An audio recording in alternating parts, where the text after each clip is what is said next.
I remember having a sack that was packed with some gas, and on the side of my hip, I was packing a gas. Before Ghostface Killer, I had supreme clientele. Didn't know if I was selling it or they was buying it well. Ever since I've been real humble with you niggas, but it stops now.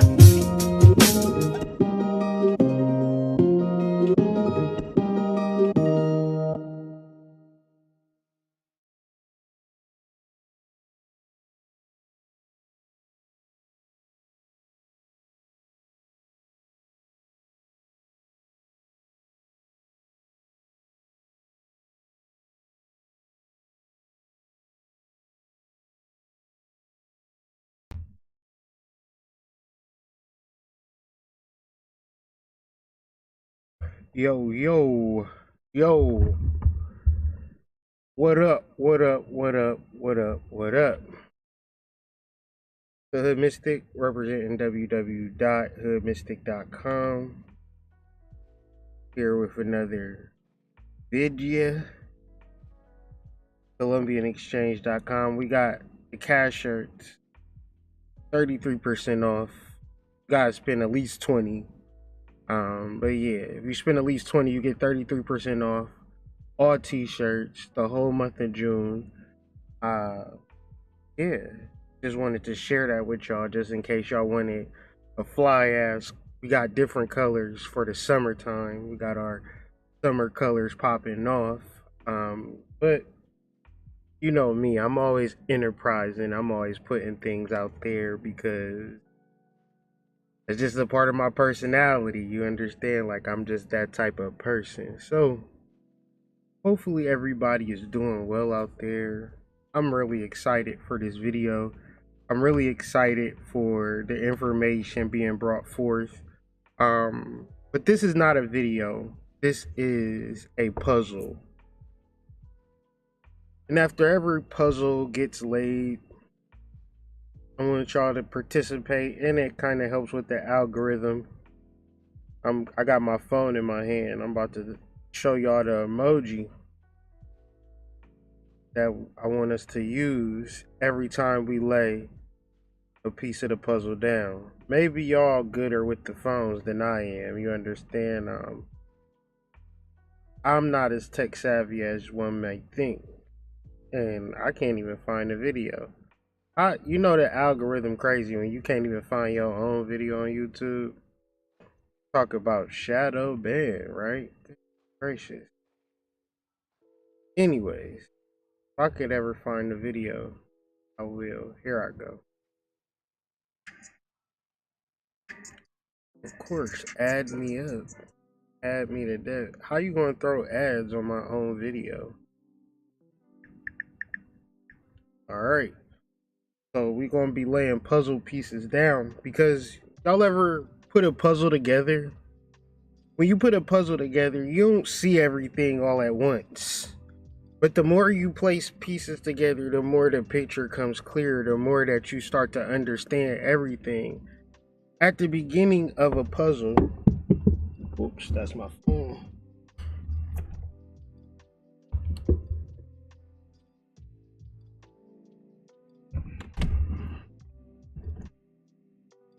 Right. At the beginning of a puzzle, you don't really see it clear. You don't really know. And sigil magic is like that. Where sigil magic probably is magic, right? But the thing about magic is that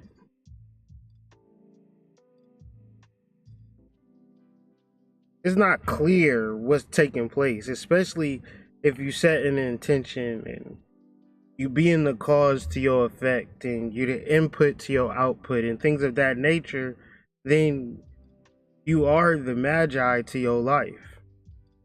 So as I lay certain things out and I give you more of a background to it, I know sometimes people want to, I think the problem with I know the problem with sigil magic is that people want to dive deeper and deeper into making the sigils and what the sigil is, but they don't do no background. They don't do no foundation work. And I don't know about you, if you ever built a building with no foundation It might look good for a minute on a sunny day, but when the rain comes, that building get wiped away. And that's a lot of like spiritual things, right?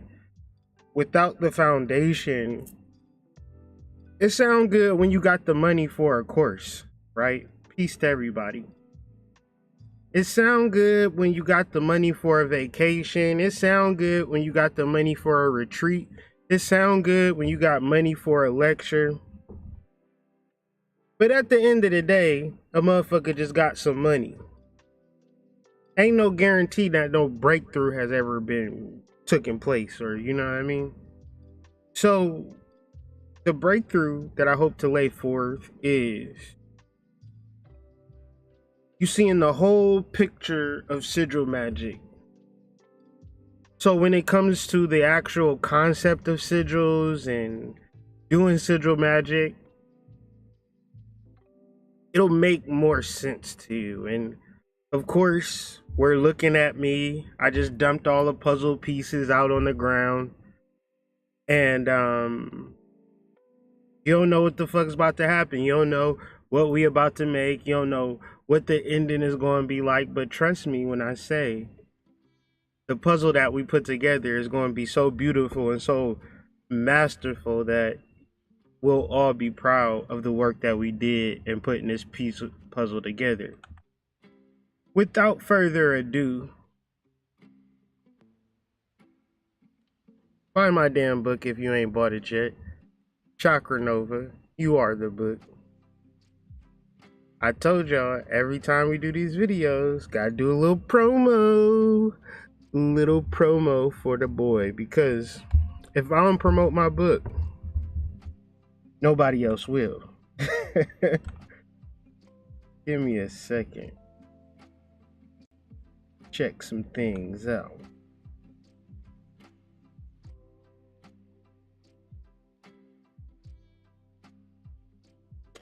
Check some things out. Check some things.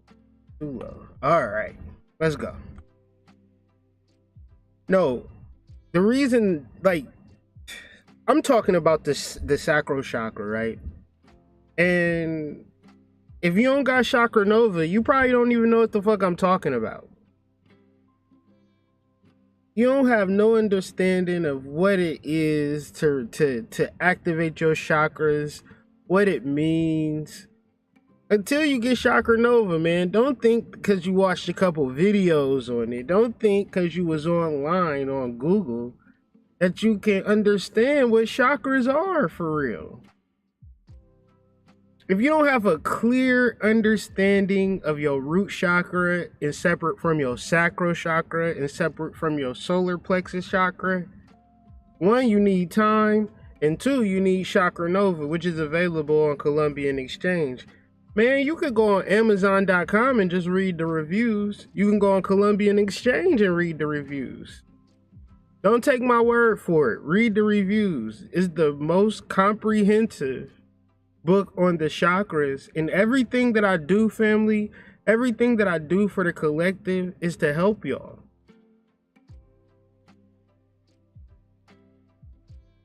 How you gonna have niggas talking about shit and niggas ain't put out no books? Riddle me that, Batman. How come I got more books than your whole team combined? I'm out here looking like Steph Curry from 3 out here, you feel me? It's just weird, you know, life is weird, the world is weird. You might not never get credit for your greatness, but I tell you what, you better be great and you better talk shit. And you better promote yourself every chance you get, because I'm gonna tell you something about these niggas. They'll hate on you. They hate on you and you don't even know why. So to avoid it all, promote yourself, put yourself in the best light, do the best work, and then be consistent with whatever you putting out. It's very important to me to constantly reference Chakra Nova. keep it in the world, you know? I might do this whole video just for which I can reference Chakra Nova, because it's that good of a book. I'm not even proud. You feel me? I'm not even proud. Not even proud. I'm something else. No, I'm gonna tell you what I am. I'm egotistical. Like, I'm smelling my ass. You know what I'm saying? I feel like my shit don't stink. Okay? Read the reviews, of course. Don't take my word for it. You gotta wonder, like, well, I didn't pay nobody to write no reviews, and these niggas ain't never even wrote no book. They just be flim-flamming and jibber-jawing y'all all the time. At least write a book.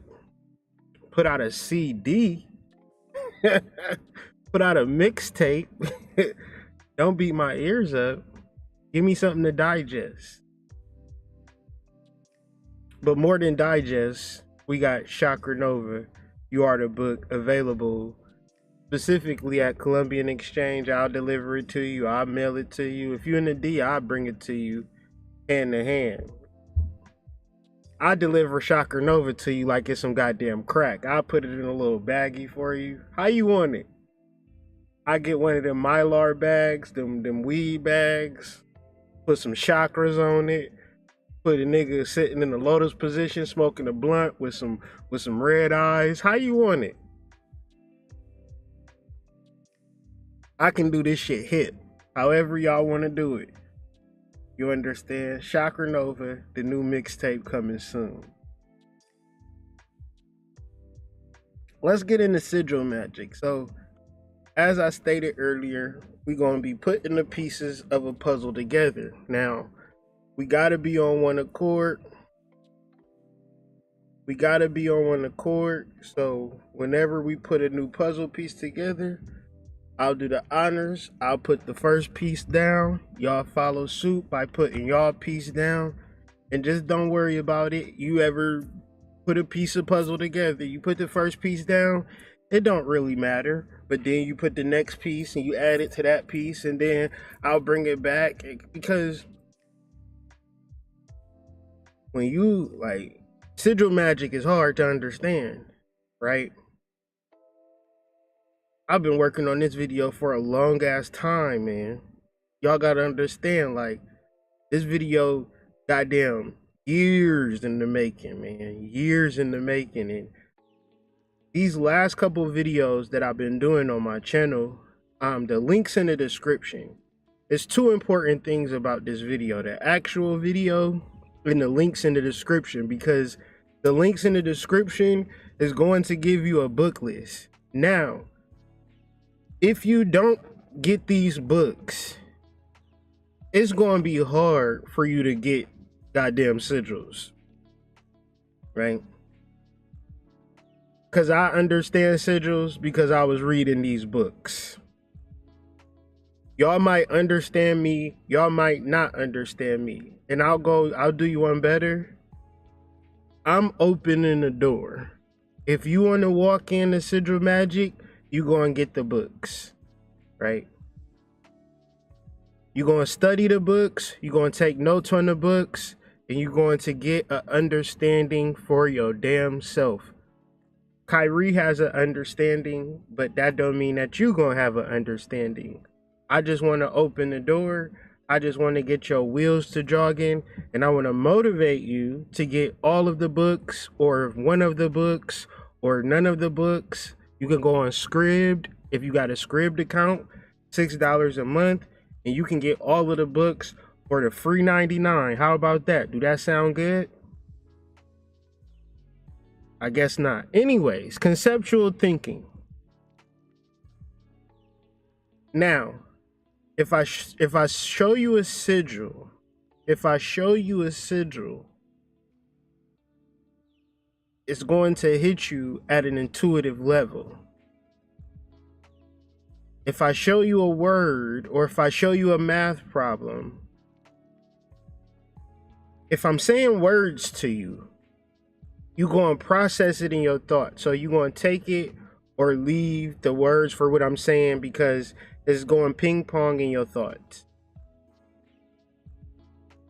A sigil is not in your mind going ping pong. A sigil is like in your heart, in your solar plexus. It is something deep. It's something that you completely vibrate with. It's like if you work for Nike and tomorrow you went to work, and instead of seeing the swoosh, everywhere you look, you see Adidas 3 stripes with Nike under it. And nobody was saying nothing about it. They just talking to you like, yo, this has always been our logo. You would have then felt like you'd have went into a multiverse. Because there's no way that Nike, now if Nike changed its name to Nikkei, but it kept the swoosh, it would be the same thing. But if they removed the swoosh, like you removing Nike. The swoosh is a logo, it's a glyph, but it's also a sigil. It marks something in everybody. So if me, you, your mama look at the Nike glyph, we all gonna say he wearing a pair of Nikes. If we look at the swoosh and you say, damn, you got a swoosh on, there must be some ponies. Now we got a problem. Because you don't even know what the fuck you talking about. We'll be quick to correct them. No, grandma, them is actually Nikes. Why do we do that? Because intuitively, we know for a fact that that swoosh represent Nike. So, does that make sense? Puzzle piece, if that makes sense. I'm going to keep going. Conceptual thinking is defined as an alteration to the nature and content of one's internal thought stream. So, just to double back on my example, if I say that swoosh don't mean Nike, you have an internal thought stream that has already positioned your mind to think swoosh Nike. That's a thought stream. If for once I wake up and I say, that's an Adidas swoosh, nigga, you crazy. That thought stream that you've established, well, deeply rooted, everybody that you know wearing Nikes, Air Force Ones, jumpsuits, jogging suits, Nike socks, Nike sandals, Jordan. Whole time that's Adidas, thought stream broken.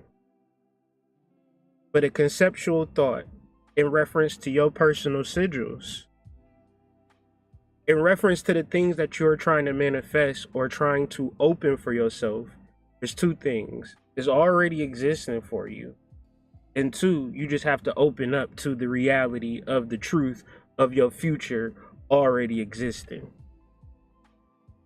This alteration predisposes a user to think thoughts which are no longer primarily composed of words or linear sentence structures.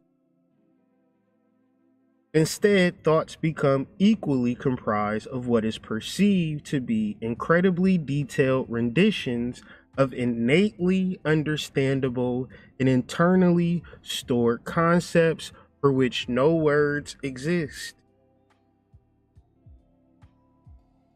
You might buy a Nike jogging pants and not even think that it's a Nike jogging pants. You never might even utter the words. You might put it on, wear it to, out to dinner with your girl. You know what I'm saying? Never once say I'm wearing a Nike jumpsuit. But if I say, man, that's a cold ass Adidas jumpsuit that you got on, man. I ain't never seen no Adidas jumpsuit like that. It remind me so much of a Nike jumpsuit. Where you get that Adidas jumpsuit from? You would turn red in the face. You would want to fight me. You would want to kick my ass. Because you intuitively feel that you was wearing a Nike jumpsuit and you paid the money for the Nike jumpsuit. You paid for that feeling and that for everybody at the goddamn bar to know that that nigga got on the Nike t-shirt with the Nike sweatshorts on it. I like his outfit. Nobody gonna say it, You ever see somebody with a nice outfit on and it hits you at an intuitive level? And then somebody asks you, you be like, the dude that dressed nice? You ain't never said that before, but when somebody asks you, that's the first thing that come to your mind.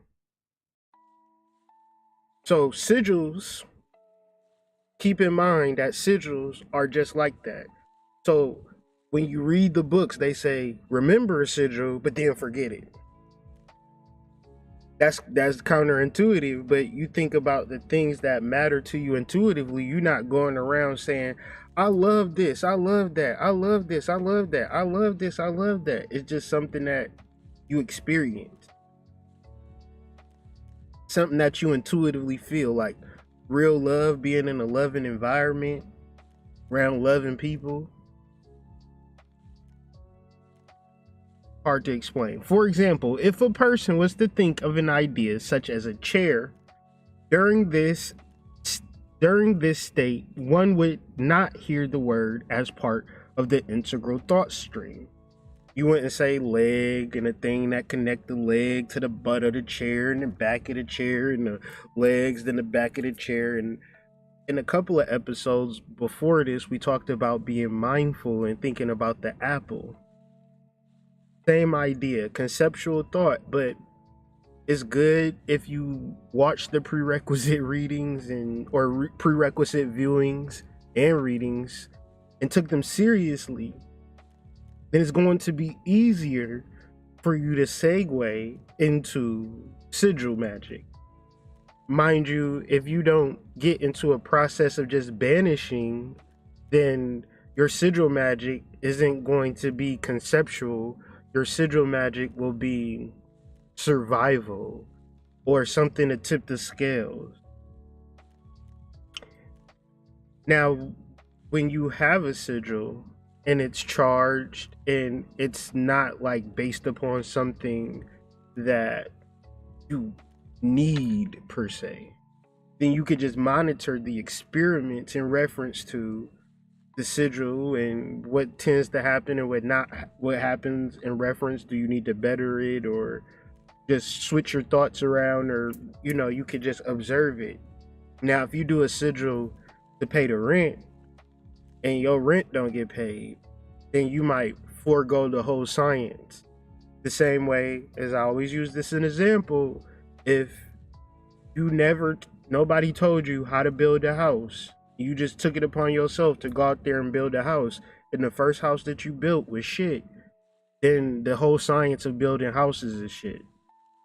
But what I'm trying to do with this video is give you some tutelage in reference to magic and some form of ethics, so you just don't feel like, let me just go for what I know. Let me manifest a boyfriend. Let me manifest a new house. Let me manifest the money. Because 10 times out of 10, when first of all, you're not manifesting that shit was going to happen anyways.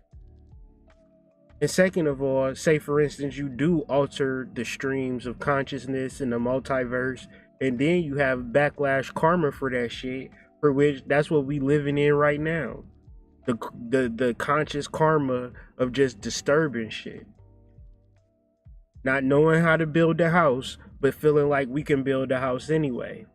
So, take a moment to just sit back and relax and be conceptual in your thought. Don't think about words and letters and linear structures and thoughts.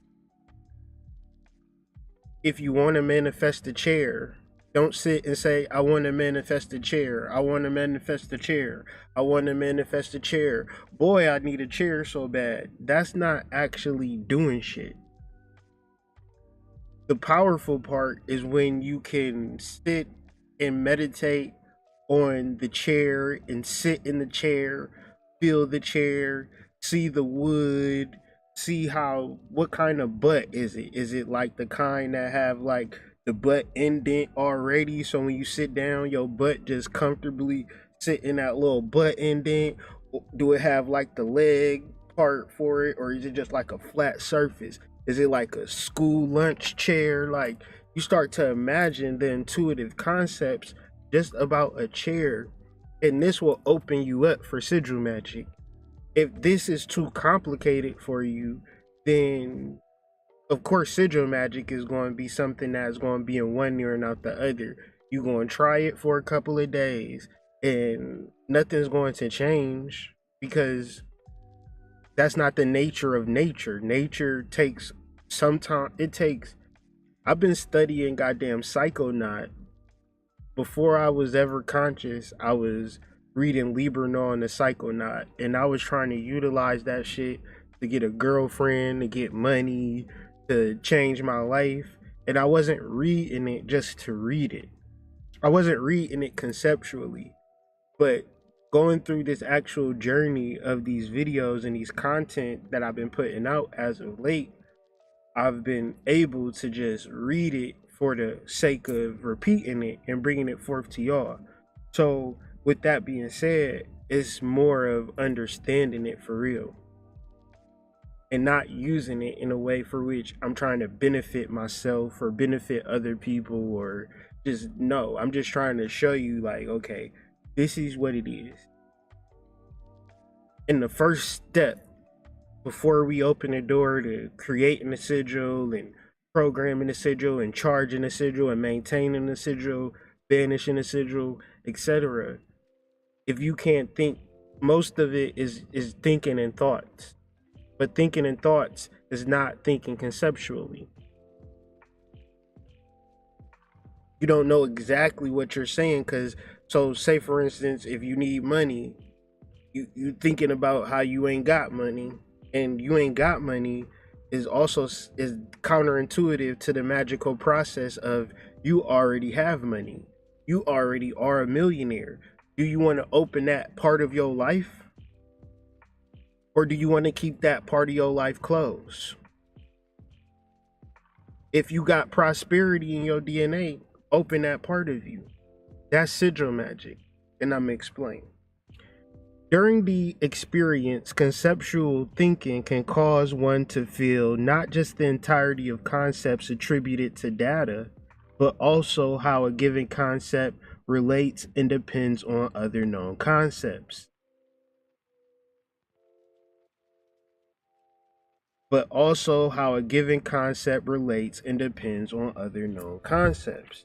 So if we are building an actual puzzle piece, then we'll place a puzzle piece down, because we saying conceptual thinking is our first puzzle piece, but now in order to understand sigil magic, we're going to add another puzzle piece, because all of our information, when we're learning things consciously, we got to start taking this shit seriously. These niggas be like, oh yeah, the next color is red and the next number is this.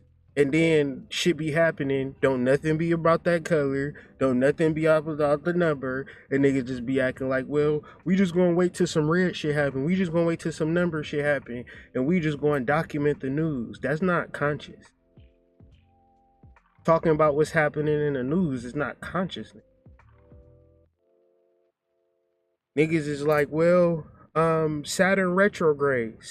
We've already, on this channel, we've already connected Saturn to your root chakra.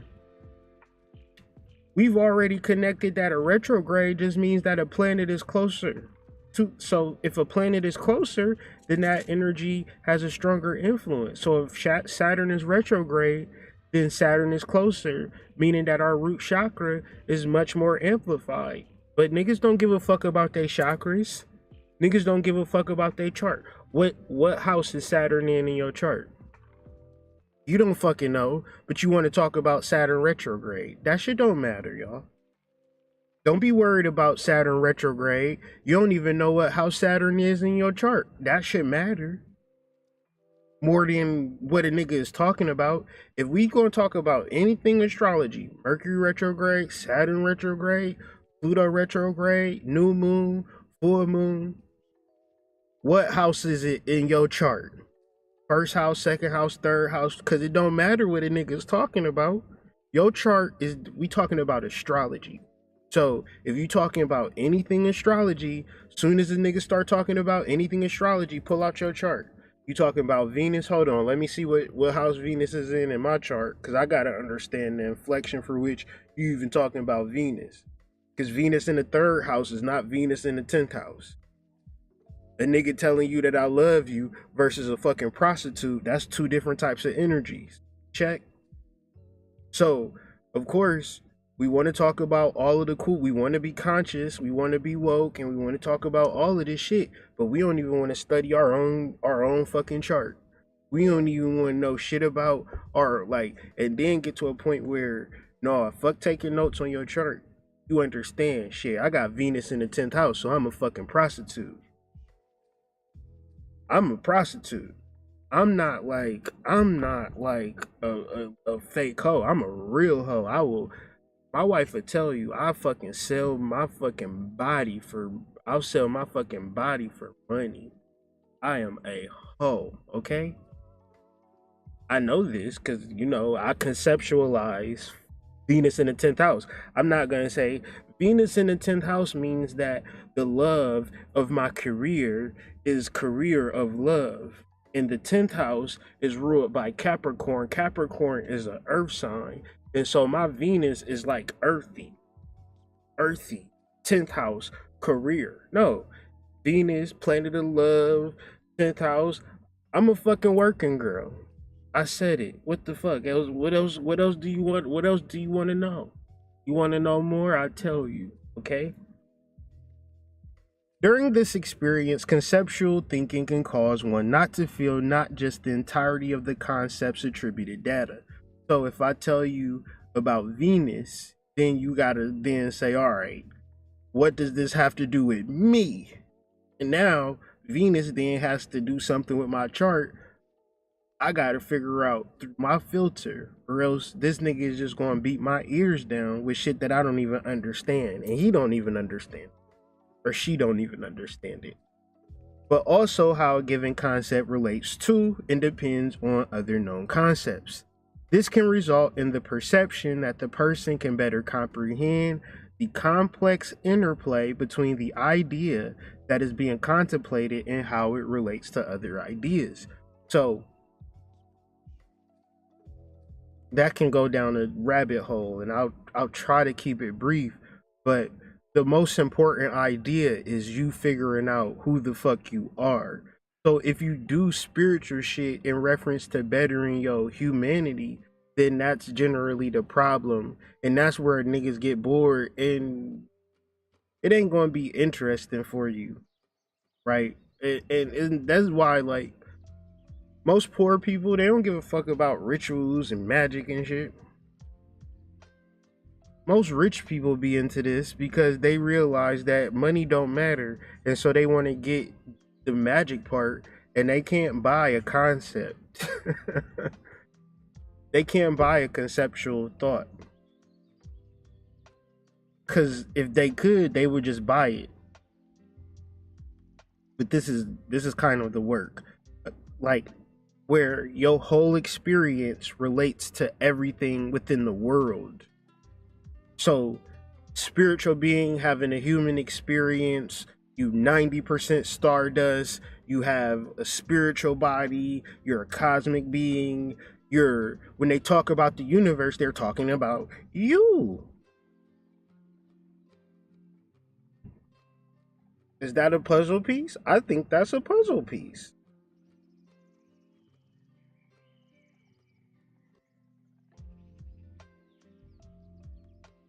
I said when they talk about the cosmos, they talking about you. When they talking about nature, they talking about you. For once, if you ever disconnected to the cosmos, if you ever disconnected to nature, now you're doing sigil magic for the brand.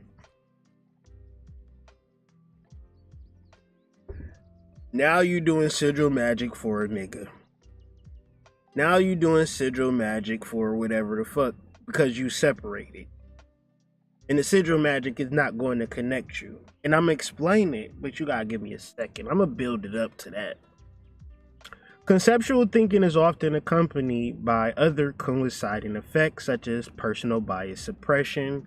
So, basically not having an open mind.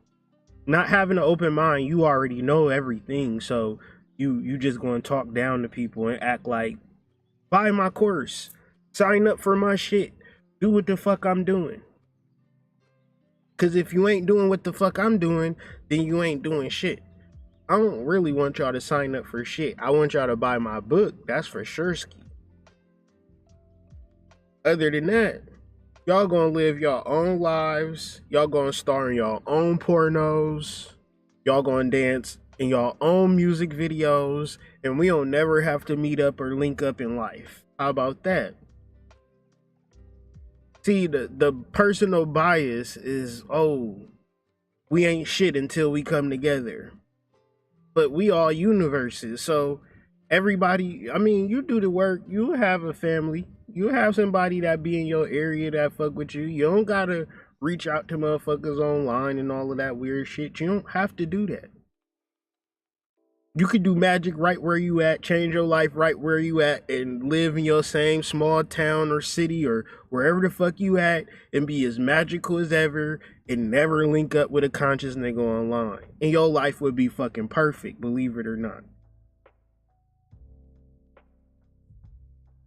Now, if everybody is doing the same shit, you can guarantee that they are not doing analysis enhancement.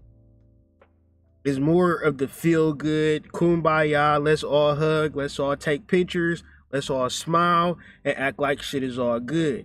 That is not an analysis enhancement.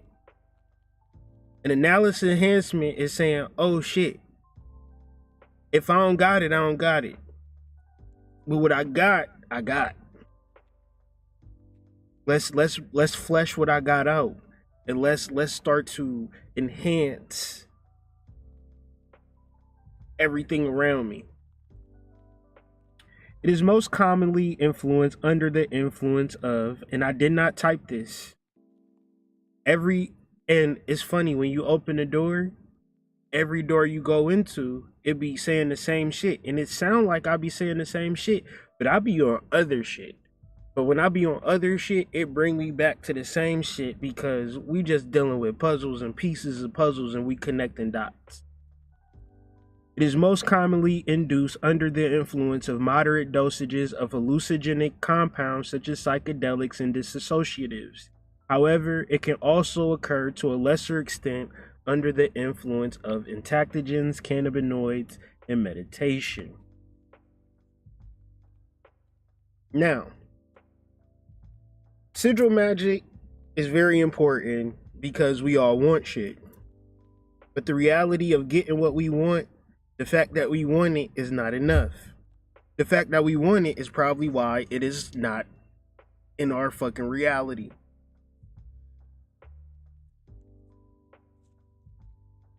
Wanting something is not enough. You must hunger for it. Your motivation must be absolutely compelling in order to overcome the obstacles that will invariably come your way.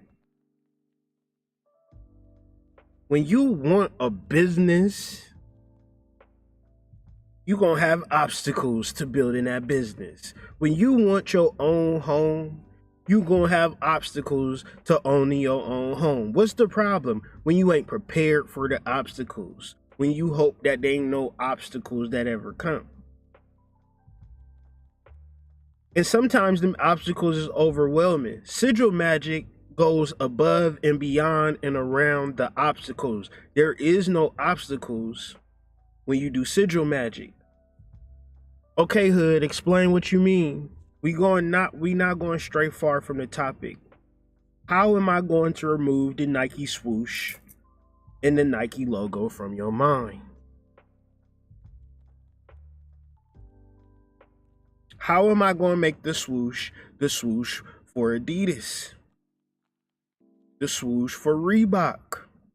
I can't do it. Now, if I need y'all niggas to give me $20 right now, if I needed $20 right now, because I had $20 and she charged me $40 for the sucky sucky. And I'm like, man, I need $20 real bad. Y'all would give me a hard time. Because wanting something is not enough. I had to inevitably imagine the sucky to take place and me having the $40, because once I start wanting $40, now I'm in trouble. But if you set the seed of this is our logo, that's our logo, we're gonna put it on every shoe, we're gonna put it on every jacket, we're gonna put it on every shirt. Oh, Michael Jordan, he's a good basketball player, let's put it on his coat. Oh, Charles Barkley, he's good too, let's put it on his sneakers. Larry Bird, Penny Hardaway, Kyrie Irving, LeBron James. So when you think of the greatest basketball, Serena Williams, when you think about the greatest athletes, you just think of Nike. So when you think about the obstacles to building a brand, shout out to Brand Visions, by the way. When you think about options to building a brand, it's about being consistent. It's about being repetitive. So as much as y'all never going to take a swoosh away from Nike, if you do a half-ass sigil, then you doing it for yourself. If you like, I really want it, how bad do you want it? Do you hunger for it? Do you thirst for it? Is it something that you put blood, sweat, and tears for? Do you feed it? Does it drive you insane at night that you don't have it? Or is it just some shit that you kind of passively want? Is it some human shit? Uh-oh, we got to get a little deeper. Tad bit deeper. So sigil magic and mental chatter do not go together. Why? Because we're trying to imprint and reprogram our subconscious mind. If I say I'm going to imprint your subconscious mind with a sigil, your conscious mind is say, no the fuck you ain't. You can't do that. There's no way that you can program a sigil to make millions and billions of dollars. Well, what about the Instagram logo? That don't count. What about the Apple logo? That don't count. What about the Nike logo? That don't count. What about the Prudential Rock logo? That don't count. What about State Farm logo? That don't count. So I'm sure when a nigga was doing the first State Farm logo, he was like, I don't know if that's going to work. That look a little stupid to me. It's just a house. Nationwide is on your side, looking ass boys. I don't know if that's going to work, but let's be consistent with it. Let's just keep saying it. Nationwide is on your side. Keep saying it. Just keep saying it. Because at first it's going to be like, that song's stupid. I don't want to hear it. But the more that you say it, the more that you bypass the mental chatter. The mental chatter is the reason why you don't have everything that you want in life right now. You thinking yourself out of it. You're not connecting the dots. You isolating yourself from nature.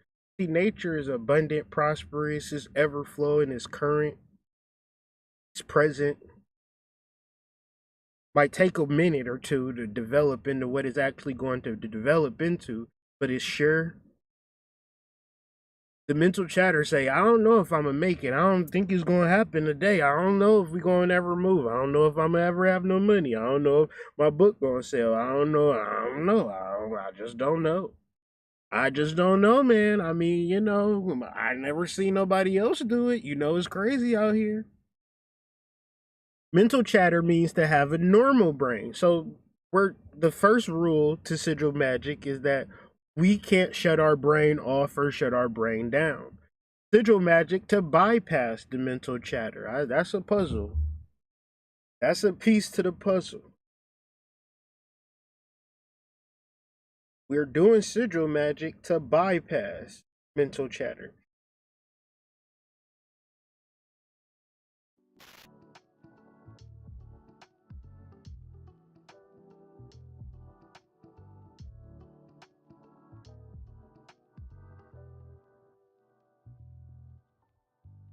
Goodness gracious. Now lay another piece of puzzle down, because we doing something that most conscious people don't do. Giving you substance, giving you content on the late night. No jabber jaws about all you need to do is manifest. The brain makes noise, never stopping itself for long. It's all about remembering that chatter must not take over one's life. then do remember most of the mental chatter is nothing but random noise. The best thing you can do is recognize what it is and then let it go. My thing is, you're not able to stop it. So a proper sigil programming is the best thing, because it's like, well, I gotta stop my mental chatter first. I gotta quiet my mind. You may or may not do that.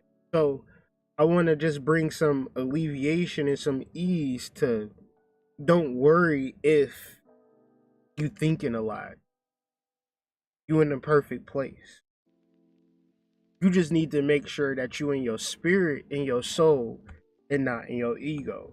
But let's look at the differences and how they stand out.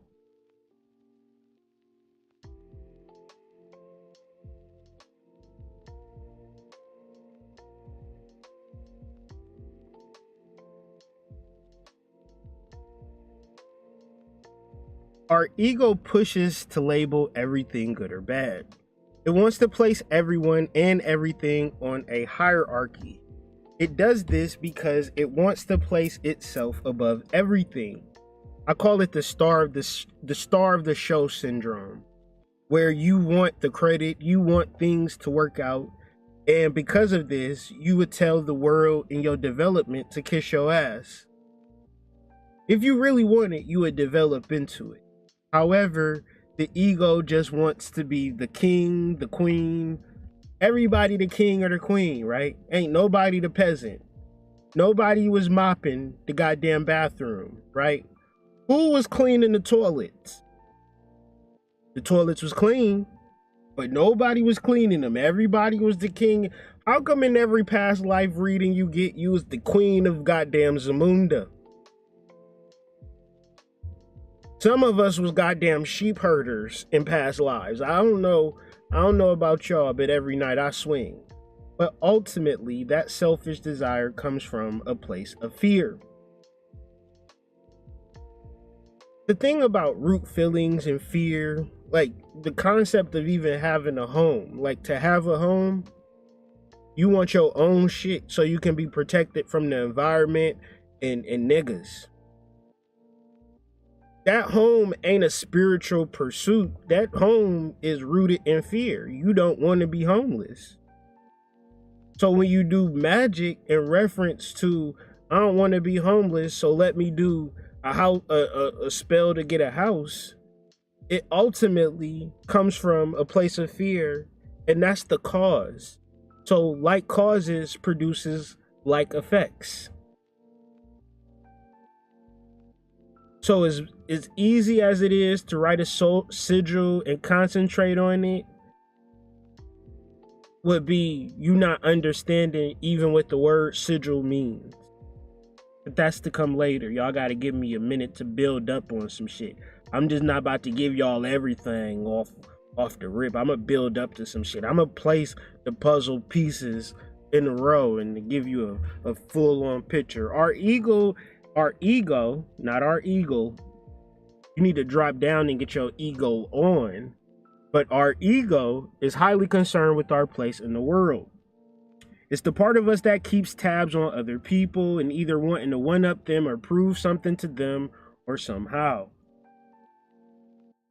How come Hood get to write a book on chakras? How come Hood get to write a book on astrology?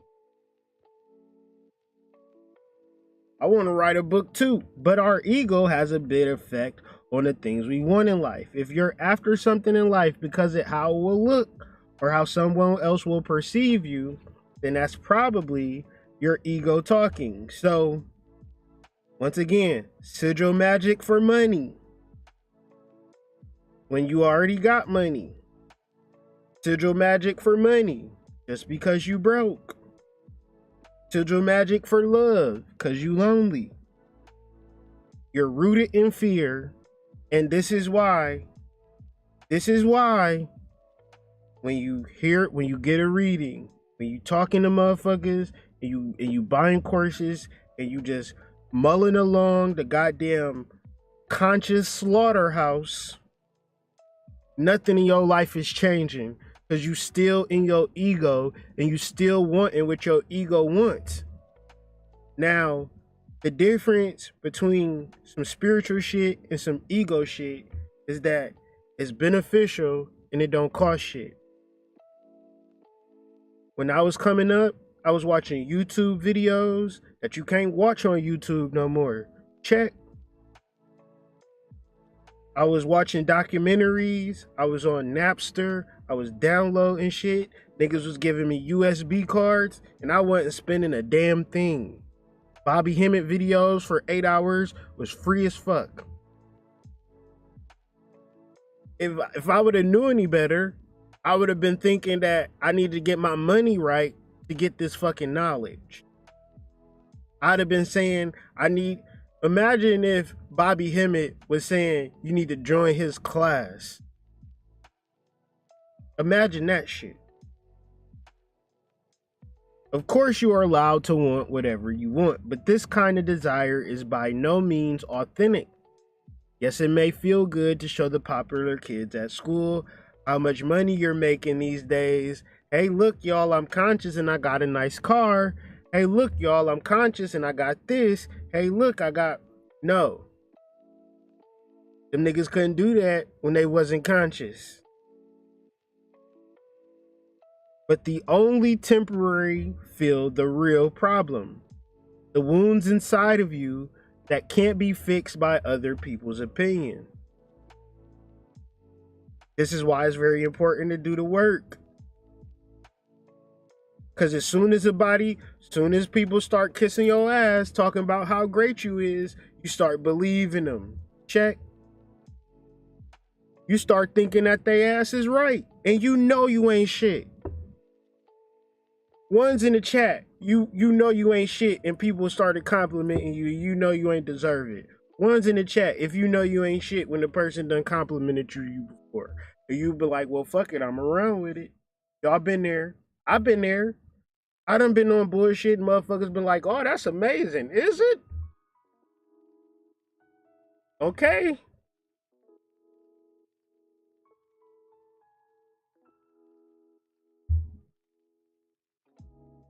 So, don't think that a person's opinion on the internet is going to save your fucking life. That's crazy. Don't think that a person that's living in your house, sucking up all your good rent, one's in the chat for sucking up all your good rent. If you felt that intuitively, and then want to have an opinion. Hold up. Gotta drink some water.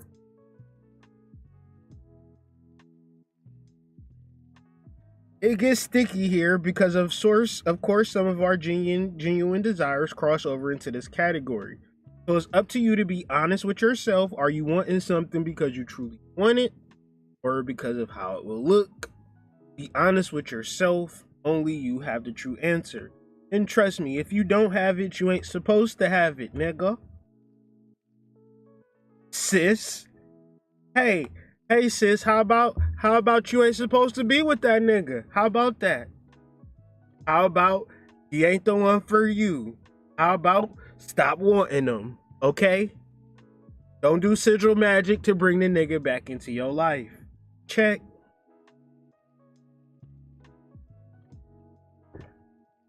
Now, symbols are powerful. Symbols can differentiate between Adidas and Nike and Reebok. Whether you gonna get your ass beat or get robbed, or them is some nice shoes. What's them, Converse, nigga?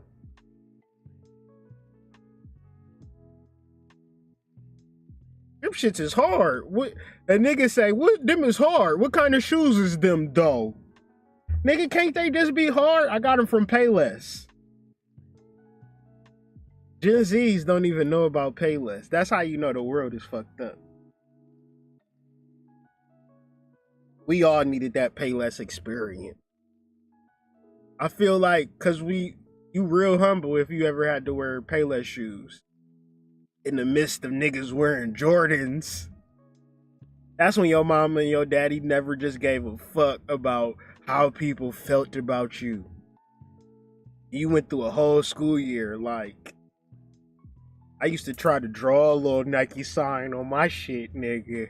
Or I used to try to wear like long jeans and just wear my shit just completely draped over my shit so you don't see. What kind of shoes is them? They just shoes. I said, fuck it. I started dressing up for school. Why are you dressing up? Cause I'm trying to be refined. I'm trying to be professional. No, I ain't about to wear them goddamn Payless shoes no more. That shit traumatic. That shit traumatic. Y'all be getting y'all kids name brand shit now. It's just the rule now. When I was growing up, nigga, wasn't nothing worse. Wasn't nothing worse. It is through symbols that man consciously or unconsciously lives, works, and has his being.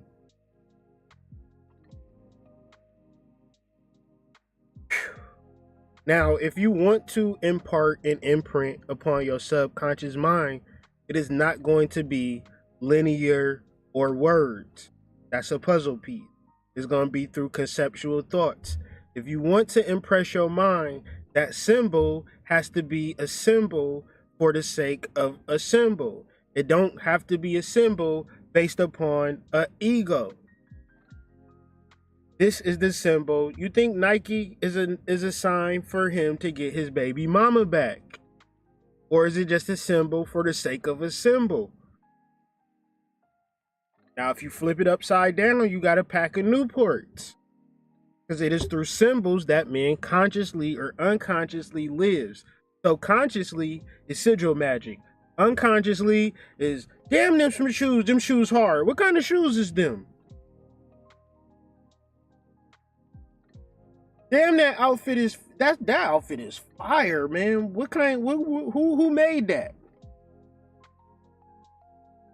Basically, what's the symbol for which I can judge your ass? Oh, this is a Versace Versad.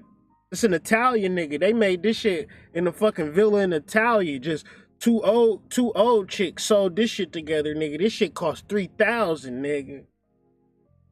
Oh, you spent $3,000 on that shirt. You a top tier nigga. Why? Because it is through symbols that man consciously or unconsciously lives. I have a dashiki that I feel is from Africa, but it was made by some Dutch motherfuckers. Oh, you just a fake ass spiritualist. How do I know that? It is through symbols that man consciously or unconsciously lives, work, and has his being. So hood, you be calling out niggas. You be talking shit about niggas. How you be knowing that nigga ain't on bullshit? Or how you know he is on bullshit? It is through symbols that man consciously or unconsciously lives, work, and has his being. No, I'm not going dick ride Bobby Hemmett. I'm not going dick ride Brother Pennick. I'm not going dick ride nobody in Atlanta. I'm not dick riding nobody, period. Everything that I've ever created has been through my unconscious and conscious symbols. Putting that shit together. I live on my own rep. I live on my own design. I live on my own creativity. Because it is through symbols that man consciously or unconsciously lives. I wear every day a shirt intentional in reference to my brand. Motherfuckers be calling me Cash and shit. What's up, Cash? Oh, nothing. Just branding consistently. Now, puzzle piece if I'm making symbols easier to understand. Puzzle piece if I'm making symbols easier to understand, because symbols are difficult to understand. When you go to school and the teacher say, Jermaine, What do you intuitively and conceptually feel the answer should be to the question? And if Jermaine say fried chicken, grits, and a Mercedes Benz, us as conceptual thinkers then have to wrap our mind around how Jermaine made 2 plus 2 equal fried chicken, grits, and a Mercedes Benz. See, a conceptual thought is not right or wrong, good or bad. It just is. So it's like tripping out, like you be tripping out, and it's like 2 plus 2 equals fried chicken. And it's like, at a conceptual level, everything has to be right. That's why you see colors blend in with each other, eyes everywhere, niggas with foreheads, and it's just weird shit that's happening because nothing is wrong. Only at the ego level. But if we're dealing with the subconscious mind, we gotta buffer through all of this fucking rigmarole. And we have to be concise with our symbols. So for me, it's like my symbols is pretty tight. I work with my motherfuckers know my symbols. Like niggas know like cash is a symbol. Like that's my shit. I created that. I ain't get that from nobody. I ain't steal it from nobody. I ain't see nobody else use it. Y'all ain't never seen nobody else use it but me. And if somebody ever used it, you'd be like, damn, they stole that shit from hood. That's crazy. I mean, that's more or less what happened all the time. Niggas talk about shadow work all of a sudden. It's like, damn. And I don't mind you talking about shadow work, but a nigga be like, well, let me interview Hood and see what he got to say about shadow work. That's how the white people do it. Check. Check. Ain't that's how the white people do it? If it's a specialist in something, they'll invite them on their podcast. They'll invite them on their channel. I'm the fucking shadow work specialist. That's not even a brag or a boast or nothing. Like, niggas just be like, well, let me check in with Hood. Let me tap in with Hood. Like, I want to do shadow work shit, but I want motherfuckers to have a holistic view. Niggas gonna act like I ain't never said nothing about shadow work. Like, I ain't brought that to the collective. It's about thinking conceptually. Not stealing from a nigga, bro. Not looking at a nigga's words and acting like I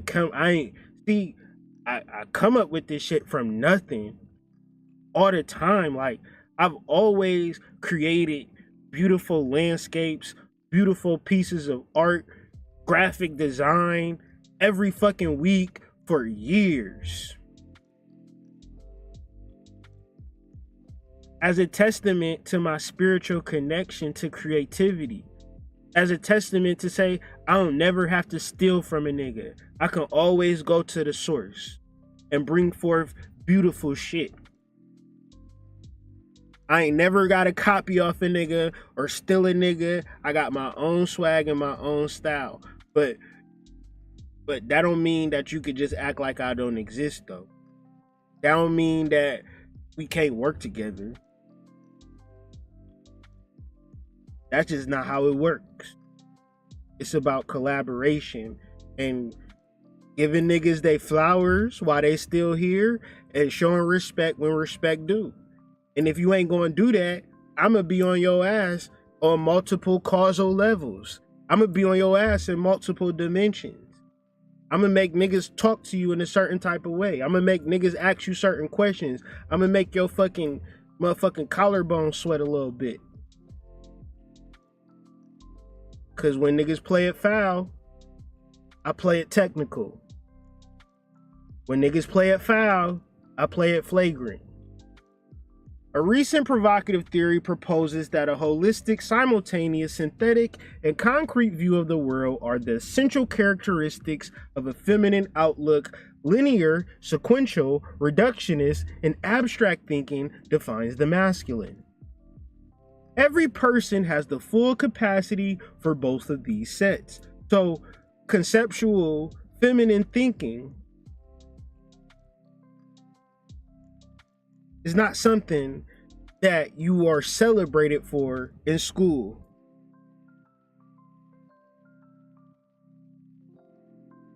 You never say, well, what if the answer is 7?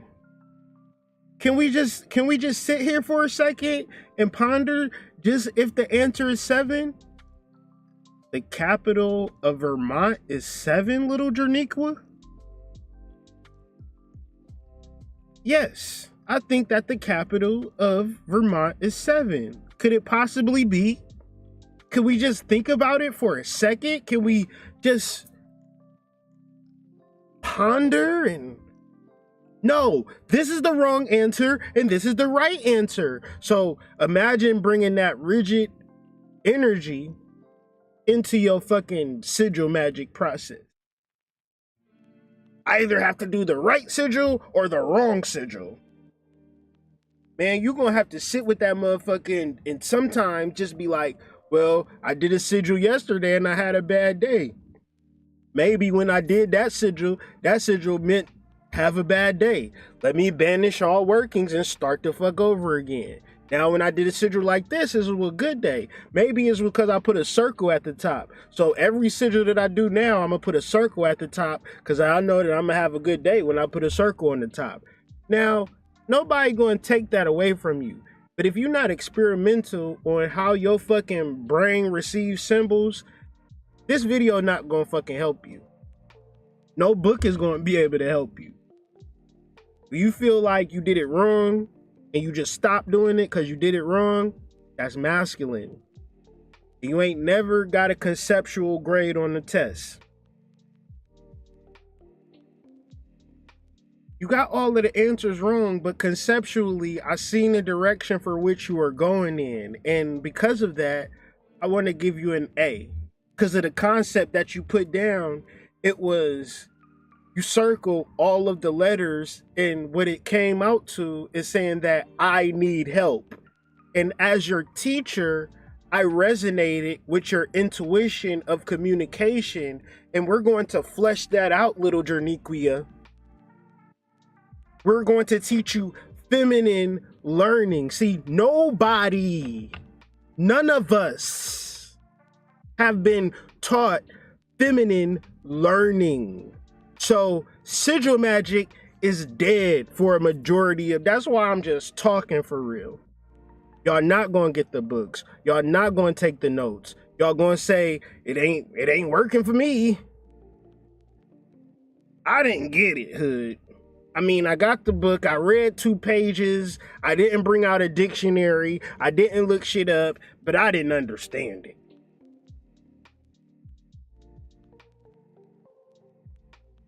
You know how a nigga just look at you when they don't understand some shit? What you want me to do? Go into your brain and put your left brain into your right brain? Fire some synapses for you? I can't do that. You're gonna have to sit your ass down and give it a moment. Every person has the full capacity for both of these sets. Ideally, these should coexist equally. None of us have, like, feminine is not lace front wigs and baby hair. Period. It's not that. Feminine outlook is holistic, simultaneous, synthetic, and the concrete view of the world. It just is. A chair just is. How am I going to get it wrong? How am I going to say, what do this chair feel like to you? This chair feel like a spaceship. That's a wrong answer, Jerniqua. That's a wrong answer. This chair feels like wood. See, why your teacher ain't asked you questions of, what does this answer feel like to you? How do you process the workings of this answer? You either got the wrong answer or the right answer. You either got a 90-degree angle or a 91-degree angle. You never got a conceptual ways to reset and reflect on, what if, motherfucker? What if, nigga? I don't know. What if 2 + 2 ain't 4? Can we just sit here all day and have different conversations on how could 2 plus 2? I mean, what is plus really? What is a 2? Is 2 a numerical number or is 2 a demon? What if all of this shit that we experiencing in the school is demonology, teacher? What if you putting a spell on me? I mean, this is a spelling bee.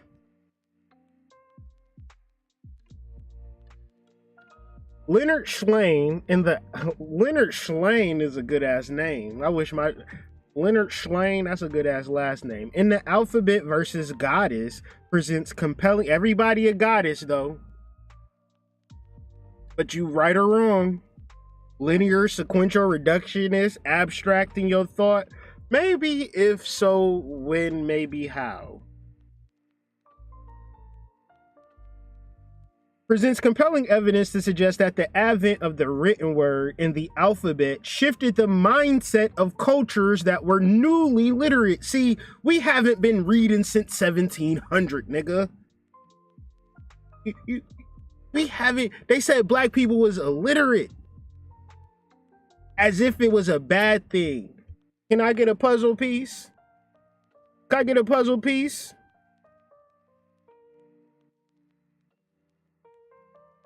They said we was illiterate like it was a bad thing. Is that a puzzle piece?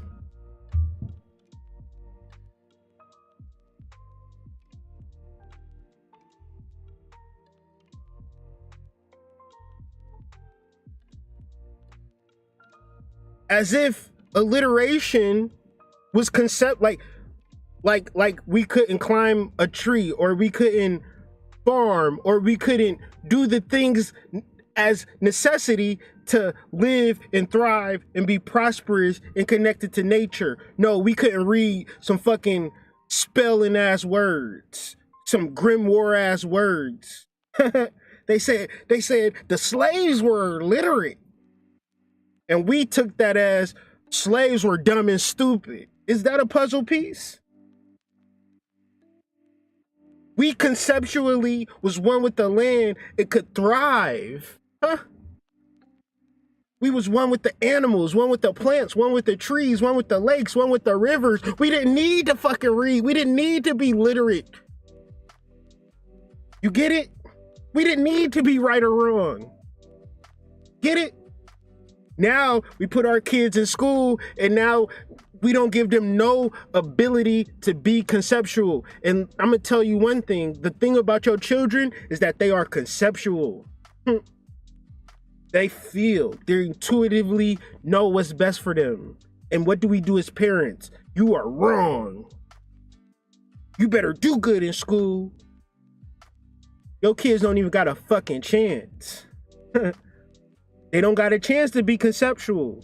They don't got a chance to speak directly into their subconscious mind because they too busy being right or wrong. They too busy being good or bad. They looking at their shoes. They looking at their clothes. They looking at their TikToks, okay? They don't give a fuck about how they don't give a shit, bro, about how they're communicating to themselves. Google Instagram and teenage girls. And these girls say, I'm not cute. I'm ugly. I'm not pretty. My ass ain't fat enough. I'm not this. And this is what you programming into your subconscious mind. That's you doing it to yourself if you really think about it.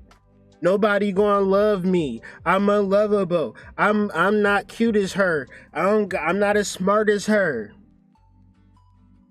You conceptually, intuitively feel that shit, and now you want to do some sigil magic.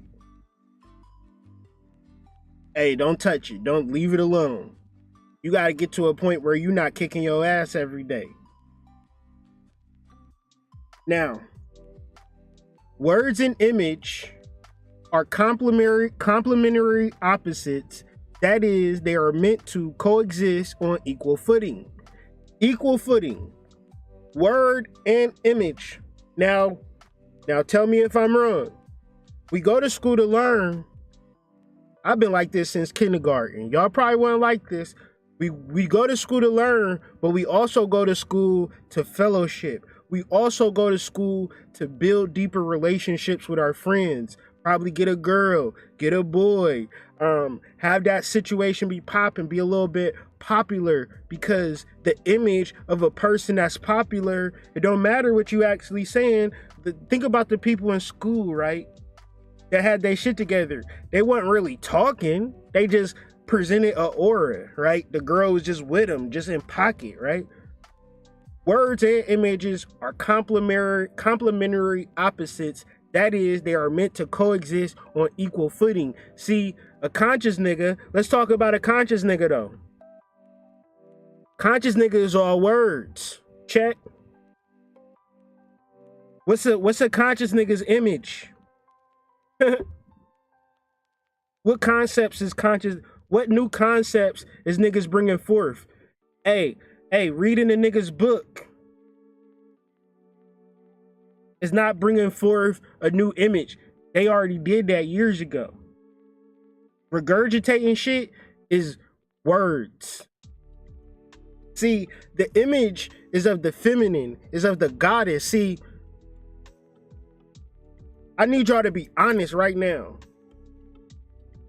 If you had a conscious nigga giving you all of the words and you wanted to spend the night, would you spend the night with a conscious nigga with the words, one, or would you spend the night with the sexy person with the body, two?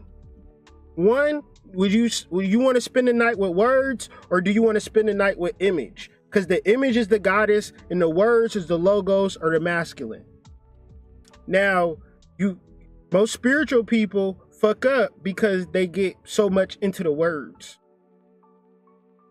that they forget that, oh, it's about what it looked like too. It's about the image too, because the image is the love. See, the words, you keep them there. The words bring you here.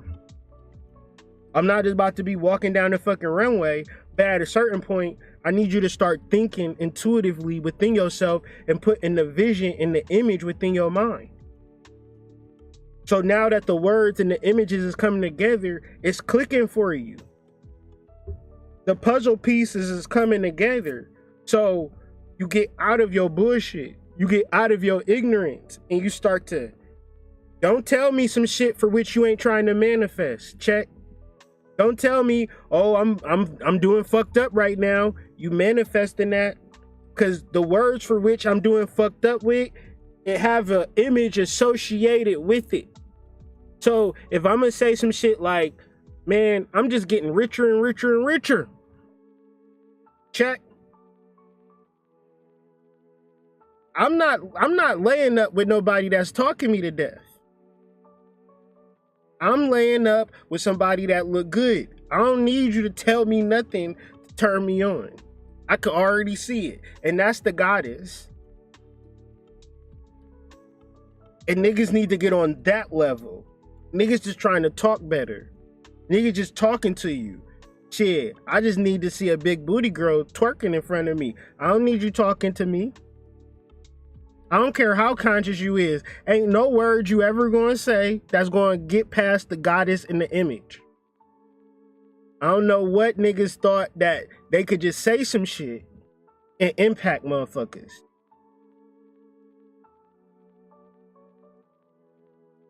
But while pre-literate I'm talking root desire. But while pre-literate cultures exalted all things feminine, pre-literate, not illiterate, pre-literate, check. It's not bad that we was illiterate. It's not bad that your kid can't spell and can't write and can't read. If he can be conceptual, if he can, excuse me, adapt to nature. See, little Billy can't even adapt to nature. Little Billy can't even go outside for real. But your kid can go outside, adapt to nature, be one with nature. But you looking at your kid as less than because he ain't all the way literate. And he fucking 5 or some shit like that. But while pre-literate cultures exalted all things feminine, the shift towards the written word favored the masculine, and patriarchy ascended and eventually dominated. So when you might want to go to school and just give yourself a break to reflect and be conceptual and just see where you at in life, you know, you in the 4th grade, but shit, you know, you got a long life ahead of you. You just want to get your bearings together. No, we doing another spelling test. We doing another pop quiz. We need to study. And come on now. That's when the patriarchy ascends and dominates within the way that you think and the way that you do magic. And that's the fucked up part.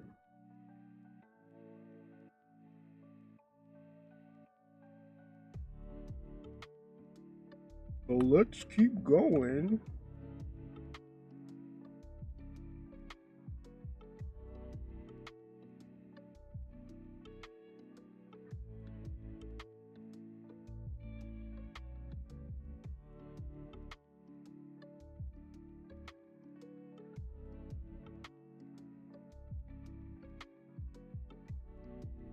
Input equals output. So it's a very simple formula. If you want to get sigil magic down, the energy and effort that you put into creating, charging, and banishing your sigil will be the effort that you get in return. If you half-ass it, if you skim through it, if you don't pay attention, if you're not understanding it, and you're not rewatching it to gain understanding, you're just saying, fuck it. Because you don't need sigils, you don't need symbols, you don't need to communicate with your subconscious mind. You perfectly fine going mental ping pong. You perfectly fine being anxious. You perfectly fine having negative thoughts. Cool. But if you ever wanted to change your reality by reprogramming your subconscious mind, you're going to have to put in the work. Input equals output. A major law of the cosmos states that you get out in direct proportion to which you put in. I see this shit in real life all the time. A person that's successful is never a surprise. A person who is unsuccessful is never a surprise. When people put the proper energy into their day, into their life, into their spiritual development, it works out. When you don't give it to yourself, when you give it to other shit and give it to other people, so is your life. It's fortunate shit that happened to people, and people don't even be grateful for the fortunate shit that happened to them. Check. So when it comes to input versus output, a lot of times you could just be grateful for some shit and put more gratitude energy into our spell work. What you get in return, more gratitude energy. But when the fortunate shit happen, you don't be like, damn, I'm so grateful for that shit. You be like, I hope this shit don't ruin. I hope I don't fuck this shit up. The ratio is invariable, meaning that the ratio will never change. If you want to get out of your magic, whatever you want to get out of your magic, rather, is what you put in. If you look at magic as a process, it's some weird shit that may not work and only weird people do it, and you not weird because you got money and you got bitches and you got your thing going on and you don't need to do magic, then you ain't gonna get shit out of it.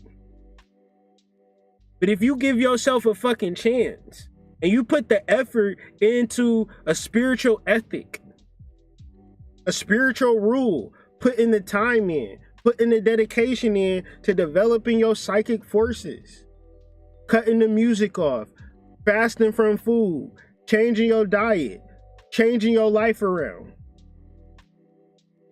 your life will change. If you say, fuck it, I'ma just work, stack my money, get my money together, then it ain't not gonna fucking matter. It's not about money. So let's read further. Also note that time and money are not necessarily the criteria. It is the quality of the input that matters. So if you really put the intentional work in reference to understanding these basic concepts for which we're going to talk about, if you understand what a sigil is from an etymological standpoint, and then understand your subconscious mind and how to communicate it, if you program your subconscious mind, your life will be programmed. If you don't program your subconscious mind, your life will be you in a vehicle, not hands on the wheels, car going 100 miles an hour, and guess what's going to happen? You going to fucking get into a car wreck. It's the law of life. But if you have some control by programming your subconscious mind, and it's like, well, why you got to do sigils to program your subconscious mind? Why can't I just tell my subconscious mind, do this, do that, I want this, I want that? The subconscious mind only responds to symbols. The subconscious mind see a Louis Vuitton and say, that's some high price shit. A subconscious mind see some Payless shoes and be like, that nigga wearing some goddamn Bobos. You don't see what brand it is. You don't care if it's matching the outfit. You don't. Subconscious mind controls man consciously or unconsciously. So when it comes to putting in the spiritual work, even for myself, is not something that I'll ever stop. This is my job. This is my life. My divinity, understanding it, the work that I put in. Now, shit, I do this whole video for my goddamn self. That's how serious I am about my spiritual development. I'll put in hours away from my family, away from everybody, work on a video for mad long. Not gonna get $1 from this shit. Nobody is compelled to pay me for this shit. But at the end of the day, I don't give a shit if you pay me or not, because my divinity is not a hobby. It's about input versus output. So as I'm working through this, what y'all think I'm trying to get out of this video? I'm trying to understand goddamn sigil magic a little bit deeper. I'm trying to understand it and grasp it in a real place. So if y'all gonna just rush into it and dive into just making sigils and staring at them and jacking off over your sigils and shit, hey man, have fun. But after reading the books over and over again, I said maybe I gotta kind of scale myself back and get into banishing and then get into programming my subconscious mind and having a strong relationship with my subconscious mind before I even start to even really get into sigils. So this is my truth. Most niggas would just get into, hey, just draw some shit, nigga, and stare at it. And that might work. Subconscious mind, how to unlock and use its power. Now, a sigil is communicating to your subconscious mind. Now, it's very important, if you have fear or you have negative self-talk, then understand you're not telling me, Kyrie, I'm really afraid. You're not telling your mama, I'm really afraid. You're not telling your boyfriend, I'm afraid I might die one day. I'm afraid the rent ain't gonna get paid. I'm afraid. You ain't telling nobody that. Who you telling it to? You telling it to your subconscious mind. Your subconscious mind say, hey y'all, we afraid. Hey, pineal gland. Hey, secrete some of that goddamn serotonin shit or whatever the fuck. This nigga afraid. I don't know, some zombies outside or something. I don't know. He live in Atlanta. So let's produce some cortisol. He say he afraid. Why don't he move? I don't know. He just like living. He like being afraid and shit. Let's just keep producing cortisol. Hey, this cortisol gonna kill him eventually. Hey, he afraid. Well, why don't he tell people he afraid? Why he keep telling us he afraid? I don't fucking know. Maybe he don't listen to the Hood Mystic on YouTube. He ain't subscribed to his channel. Click the notification bell or nothing like that. He just out here fucked up. Just communicate to himself, man, I'm afraid if I get sick from this goddamn fake ass disease. I'm afraid if this happened, I'm afraid if I cross the street and the car might be coming faster than I can walk across the street. Maybe a car gonna run me over. I don't know. I'm afraid. And you could go on and on and on in reference to negative self-talk, how you really feel like you ain't really that cute for real. How you really think a BBL will work and you a nigga. So that's really crazy. You want a six-pack and thinking like the hoes is gonna love you because you got a six-pack. Never once thinking that your negative self-talk is the blame. You think whether these hoes like you or not is the actual blame. Isn't that crazy? Every day, women fall in love with all types of dudes, but something wrong with you. But you never thinking like the way that you talk to yourself is the problem. Even more so in reference to negative self-talk and keeping yourself in the negative cycle, deleting niggas, blocking people. Listen, you can't block your subconscious mind.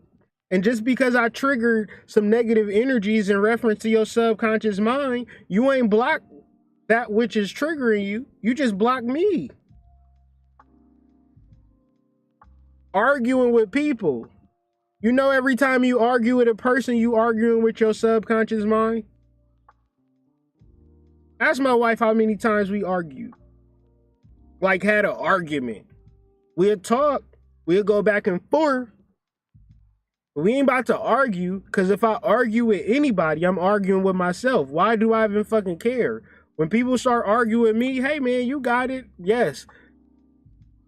Blue is the color of grass. I don't fucking know. Whatever the fuck you think, you got it. I'm not about to argue. I ain't about to argue with you. You mad. I'm happy. Now that'll be a negative thing. The positive things would be set goals powered by burning desire. Now, that's a real simple thing. If life don't conjure up a burning desire, if your relationship, your job, your settings, everything around you, if you're not in love with everything around you, then now you got work to do. Treating shit 50-50, all nonchalant and shit like that, you opening the door to communicate with yourself fucked up. And I know, like, it's one thing to fear negative situations. And if that's what the fuck you want to do, go balls to the wall with that shit. But if you want to do sigil magic, you got to have faith, which is knowing that it's already happening. And you got to have love. Love is like the oil to the vehicle of manifestation.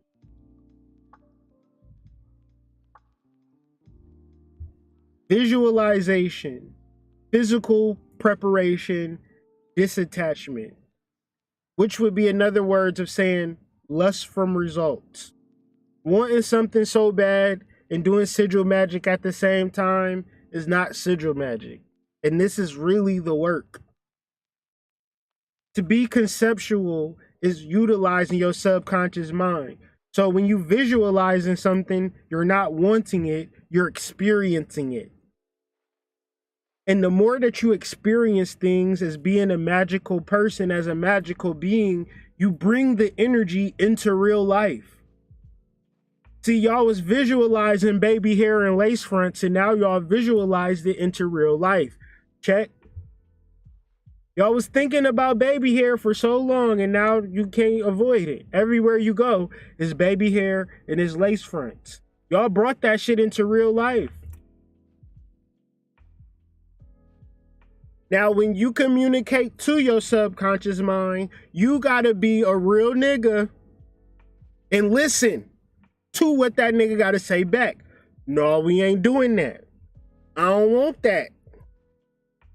Don't go over your subconscious mind, nigga. That's counterintuitive. Listen to your subconscious mind. Hey, man, stop eating that bullshit. Get your ass up. Hey, call what's the name? Sometimes you gotta listen to your subconscious mind so much, and even if it don't make sense, you just gotta do it. I called what's her name and she ain't answered. 5 days later, man, I seen when you called and missed that call. It really meant something to me. I was in a low spot, and then you called me right at that time where I needed, and that was a sign from God when you called. And I was just about to smoke some crack, nigga. And when you text me, I look and see you. I put the fucking pipe down, man. But I've been going through a 12-step program, and I just now found the courage to tell you finally, thanks for sending me that call or texting me. See, your subconscious mind be working on that type of level. But if you trying to get constant feedback from, if I do this, is it right? Is it wrong? You gotta be conceptual. If your subconscious mind say, Hood Mystic, $ Hood Mystic 38, give this nigga Hood Mystic a donation. Don't go against your fucking subconscious mind. Give my ass a donation. What you talking about? What you talking about? Now, a lot of niggas won't do this, but a lot of niggas should do this. Record yourself, say your intentions, go to sleep, put that shit on repeat, loop it, listen to your voice, tell you what you about to intend. Do it as you go to sleep, because your conscious mind is not working when you sleep. Your subconscious mind is open. Now, you program it through mantras and sigils, visualization. Now, if you say you want a house and you doing mantras to buy a house, but you ain't looking up no housing programs, you ain't on no websites looking for houses, you ain't trying to get no social security or whatever the fuck. You know how shit is out here in these streets. Y'all know what the fuck I'm talking about. But you just doing mantras for, I'm a manifest a new house. You doing sigils for, I'm a manifest a new house. That's not physical preparation for your actual intention, fam. You on bullshit. Stop it. You doing work for manifesting a new man, and I'm a manifest a new man. You got a sigil for manifesting a new man, but your pussy ain't got no tighter. You actually drumming that shit out with you bought a larger dildo. You said the 7-inch was enough. I need a 14-inch dildo because I need to take it to the next level. But I'm going to do the sigil magic because Hood said you can directly, so I can do whatever in reference to myself. But as long as I do sigil magic, it's going to manifest for me. See, that's like having a puzzle and not putting all the pieces together and saying, you like what it look like? No, I don't like what it look like. None of them pieces fit. If you really wanted something with a burning desire, you would physically prepare for it. And the only way you can physically prepare for it is if you disattach from it, because you don't have it. Imagine not having a nigga and you know you don't have a nigga, but you out here making the bed and shit. Goddamn shaving your pussy. Cleaning your pussy out. Washing your ass. Ain't nobody around you. You out there just smelling good and looking good in a silk robe and shit. Ain't no nigga. All of the niggas is in Atlanta loving each other. And you in Tallahassee lonely. At least you put yourself in a position to be ready. Cause just wait until that nigga come into that goddamn apartment and he see you in that silk robe and that shaved kitty cat. It's all washed out and clean. Your ass don't stink. Don't say, cause I ain't got no man. I don't need to wash my ass. That's not physical preparedness. Check. Since I don't got a nigga here, I don't gotta wipe my ass. That's not physical preparedness, but I've been doing sigil magic to manifest the man. Let's add another puzzle piece. Cause and effect.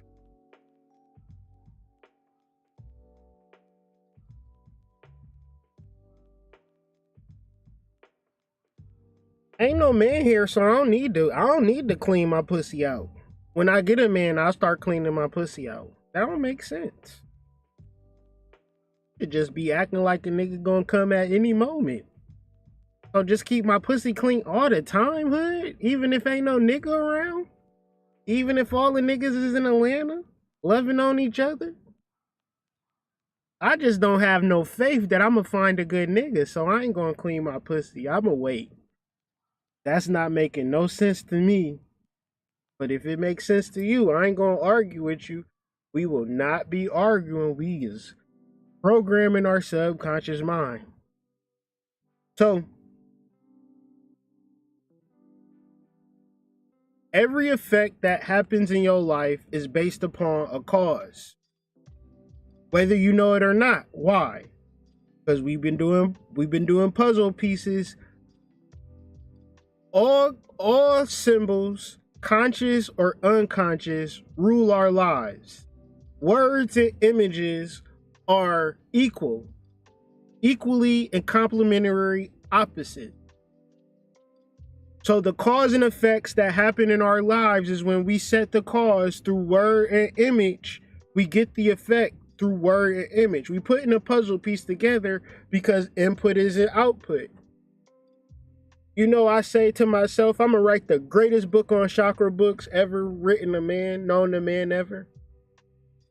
You know, I got Chakra Nova, I got the cover printed way before I started writing a book, y'all. That cover that y'all see, I designed it, and I look at that cover and then make me write that book, y'all. That cover was a sigil.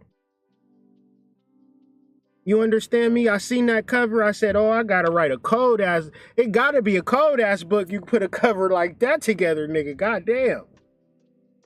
You know what I did? Me and my wife, we went to a bookstore, and I looked at all of the books. I just walked through, I looked at all the books. The white lady said, can I help you with anything? No, I don't need help. I'm just looking at the books, looking at the covers. And I seen what the covers look like. And that's how I am. When I see something, I could just recreate it, like in graphic design type shit.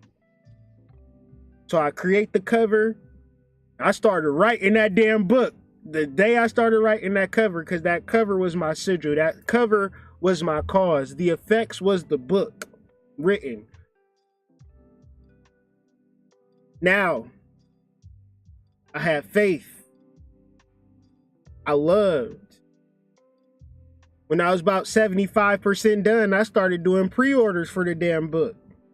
I physically prepared myself to finish that book. Because now y'all putting $20, $30 on the line. Now I got to finish the book. And once the pre-orders came out, we sent out hundreds of books for pre-orders. You dig me? Now I'm a pose something to y'all.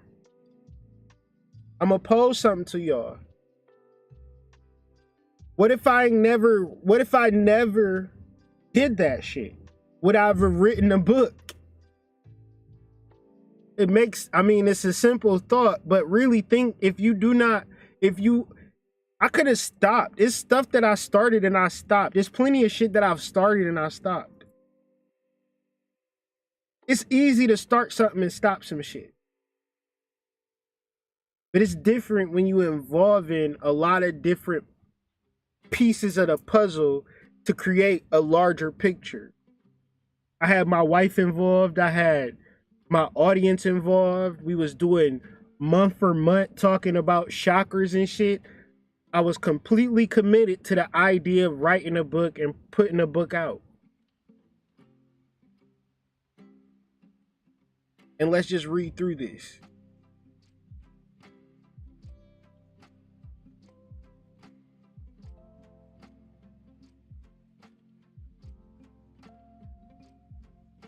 This cause and effect, the plane of effects, is where manifested realities have formed due to their underlying causes. So the plane of effects is where manifested realities have formed due to their underlying causes. So the underlying causes is the seed that was planted that you didn't see, but the flower was there nonetheless. So you could imagine that somebody planted a seed or it just magically grew. So when you plant a sigil in your subconscious mind, you have to water it, you have to grow it, you have to feed it. But at the same time, nobody is going to know that you put the sigil in place. They're only going to see the plane of effects. The plane of effects constitutes that which has already occurred. Now, let's go back to the puzzle pieces that we've already laid down. That talking about ego desires. If I say I want this, I'm saying I don't have this. But as a spiritual person, I already got everything. I can only unlock the shit that I want. So if I want something, I gotta first realize that I already have it. Now I just gotta bring it into alignment. I have to align my physical vessel with that which I've already perceived, for which I've already had, because I can perceive it because I already have it, right? I have it, it's in my possession. I just don't see it. So it might be in the cellar somewhere. I just got to move my ass to the cellar and put myself in alignment with that which I've already had. I already have a girlfriend. I already have a wife. I already have a sneaky link. I don't got to wish for it. It's already occurred. As such, no power to affect change lies here. You don't do sigil magic to change shit. Puzzle piece, if y'all still with me.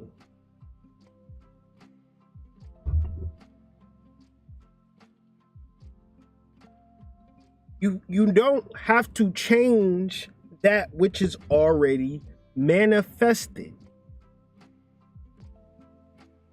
You don't change shit because that which has already occurred cannot unoccur.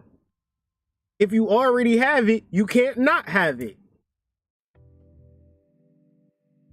If you already have it, you can not have it. So stress, fear, worry, and anxiety is your individualized ego ignorance, for lack of a better word, for which the cognizance of your spirituality and your soul is the truth that you have everything. So now you want to do sigil magic because you might want to align with different areas for which your soul has laid out for you. Maybe you want to go to a wine bar. Maybe you want to go to a wine cellar. Maybe you want to go to a vineyard. Maybe you want your ass ate.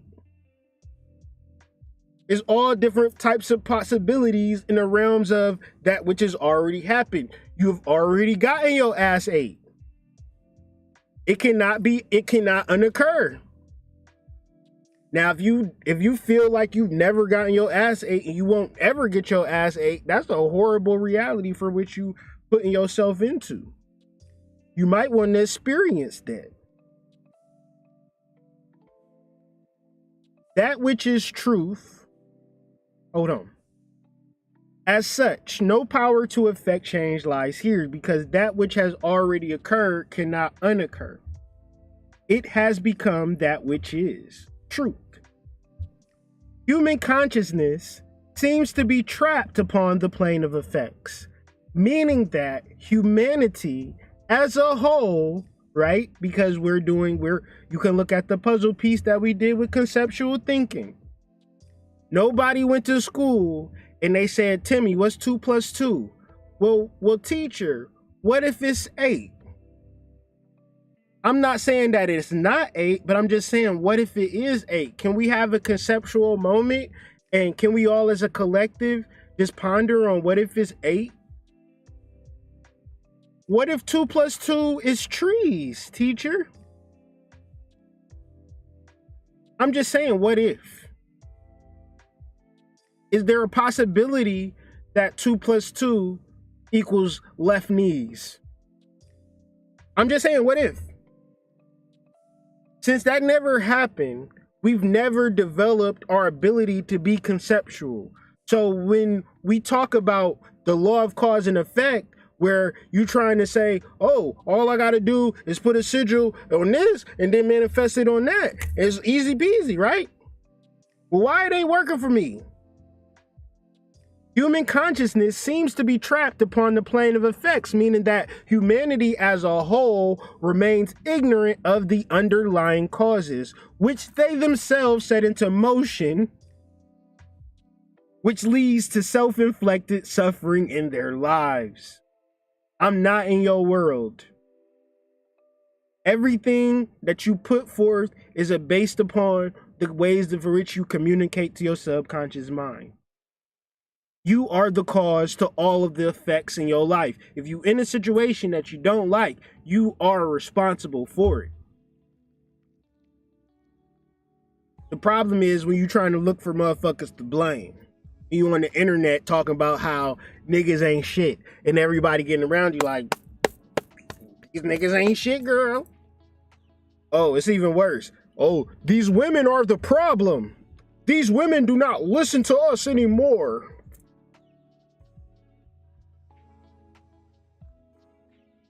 Remains ignorant of the underlying causes as a whole.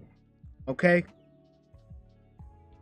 So this is another reason why you do sigil magic, is because you want to become the cause to your effects. You want to open up the possibilities of the soul realm in your actual life. You don't want to wait till you die and go to heaven. You want to experience heaven on earth. So you get off the bullshit and you start to do sigils and open up these seals or open up these chakras, which are compensated with all types of gifts beyond your wildest imaginations and dreams. But they are your sigils and they come from your hands and your mind, so they are your causes to your life. If you don't have any sigils, you don't have any symbols that communicate directly to your subconscious mind, I would just say you on bullshit. But that's just me. And the reason why you on bullshit, earlier I said you need to get into Chakra Nova and get into your sacral chakra, because it deals a lot with fight or flight and understanding the difference between where most people are normalizing fight or flight in the news and everyday occurrences, just be afraid of life. And if anything triggers you, just run away. How are you ever going to deal with the faith and love necessary to seeing out your sigils? How are you going to have the faith and love and the physical preparation in order to know that everything that you want is already available for you? You just need to bring it into an alignment.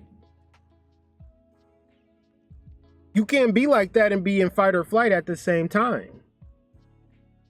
Why? Because a fight or flight reaction might make you feel strong feelings in your body and mind. You hear that? Body and mind. Your body and mind is in fight or flight. And if you're in fight or flight, you're in fight or flight. And it's cool to smile and cool to be like, everything is all good. But then what happens if you get triggered? What happens if things don't go your way? Sunny days, everybody loves them. Tell me, baby, can you stand the rain? Okay? So, this is not something that I'm not going to spend a lot of time here, but I really suggest that you get into your Chakra Nova, into your sacral chakra. Start to identify your emotions. The emotions that plague you and hold you down the most, whether they fear, worry, anxiety, abandonment, loneliness, and start addressing that shit. And this will start banishing that shit, which would allow your sigil magic to be that more fleshed out, to be that more plush, because you're not projecting from a fight or flight space. You are projecting from a space of bliss, a space of emotional balance. And that's a lot of work for a lot of ladies, believe it or not. Because everything is good when it's good, but then when shit get bad, shit get a little crazy. I'm going to just put this out there. You want to start doing sigil magic and you want to start programming your sigils, don't say shit. Don't tell nobody a motherfucking thing. Don't be like, well, I've been doing sigil magic. That's how my life been getting better. Because the moment you start telling people that you doing sigil magic, now you doing some shit to impress people. Check. Now you doing shit for clout. And you ain't doing it for the sake of. You ain't doing it. See, to communicate directly to your subconscious mind means that you don't got to tell me shit. To communicate to your subconscious mind, meaning that you don't got to tell your boyfriend, your girlfriend, your wife, your husband, shit. The only person you need to be talking to is your subconscious mind. Now, a lot of people is real fucked up to themselves because they compare themselves to other people, and you be silent about that shit. Check. You be silent about your judgment. You be silent about your critiques. You be silent about your hate. So keep that same energy when you start doing sigils, because your life going to start to change and you're going to start telling people, you're going to get excited about it. It's going to dwindle as quick as it came. One of the main rules about doing magic is that you don't tell nobody a motherfucking thing. Because even if what you think a motherfucker going to say? Huh? All the motherfucker going to say is you crazy, you weird. Need to leave that type shit alone. That's devilish. That's demonic. So do yourself a huge favor when you start getting real into your magic. Don't tell nobody a motherfucking thing. And then you don't got shit to worry about. You start telling people shit, now you got shit to worry about. Just trust me when I say it. Now, sigil magic simplified. When you look at the Kabbalah or you look at the Hebrew alphabet, those are sigils. When you look at the alphabet, those are sigils. When you look at Haitian veves, those are much more powerful sigils. I wouldn't suggest that you work with those sigils. If you feel like you want to work with those sigils, I'm not saying don't work with them, but understand that voodoo is the most powerful energy out here. And if you feel like you can handle voodoo, be my guest, but I'm sure you're not really prepared for how deep the transformation can go. If you're ready to transform, then start working with veves. But my suggestion, I'm just trying to show you that motherfuckers, you talk about Hebrew, the Bible is written in Hebrew. Judeo-Christian religion was the most popular religion throughout the whole planet. Operate off of sigils. God is a sigil. Yod, Hey, Vav, Hey. YWVH. That's a sigil. That's Jesus. Jesus is a sigil. These things speak directly to your subconscious mind and tell you who they God is. It don't tell you much about your soul, but it will get you in alignment with some religious shit.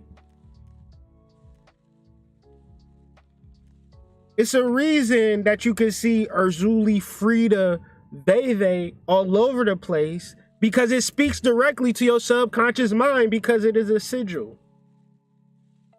It may not have shit to do with you personally, per se.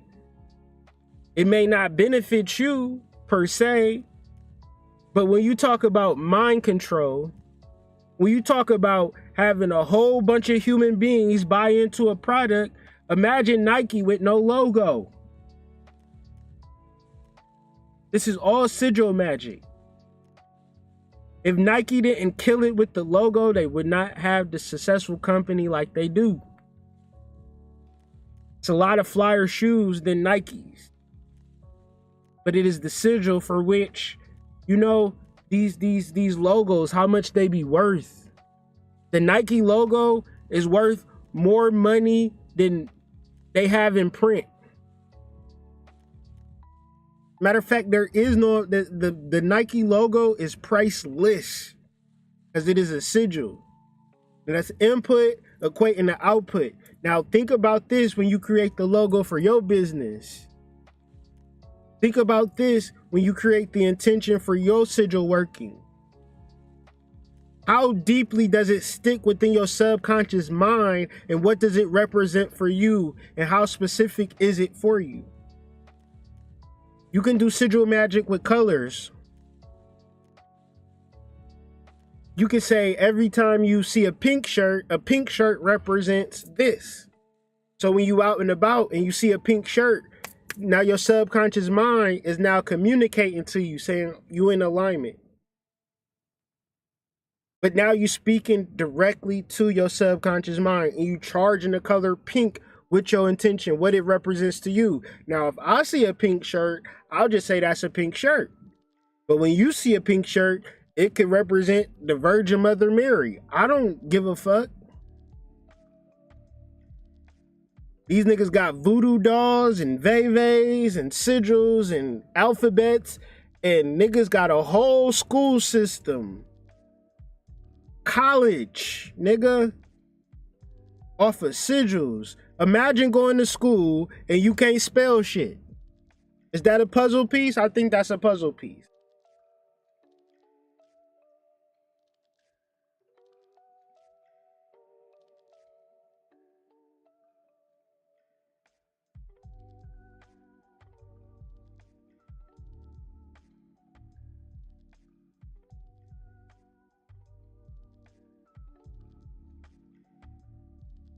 Just imagine going to your regular collegiate school and saying, guess what, guys? They've outlawed sigils, so we got to create a whole nother system to teach y'all this information. Because we can't use alphabets no more because they sigils. We can't use numbers no more because they sigils. See, the more you put into it, the more you get out of it. So it's really an amazing thing when you sit back and think about it. And I say all of that to say, no matter how deeply indoctrinated you can get into the white man system, the more you study the vevés and the Haitian voodoo and implant that, you would be superseding all alphabets. Haitian vevés are cosmic sigils, constellational sigils. So why do sigils work? And what are demons? Everybody has a reptilian brain kernel, which predates humankind by countless millions of years and still responds to the cycles of nature. It has 3 compulsive survival urges: feeding, fighting, and sex. However, advanced human society imagines itself to be, and no matter how it rationalizes its behavior, these 3 primordial instincts still dictate the destiny of individuals and nations. So, they are the demons that Solomon is said to have imprisoned with magical seals.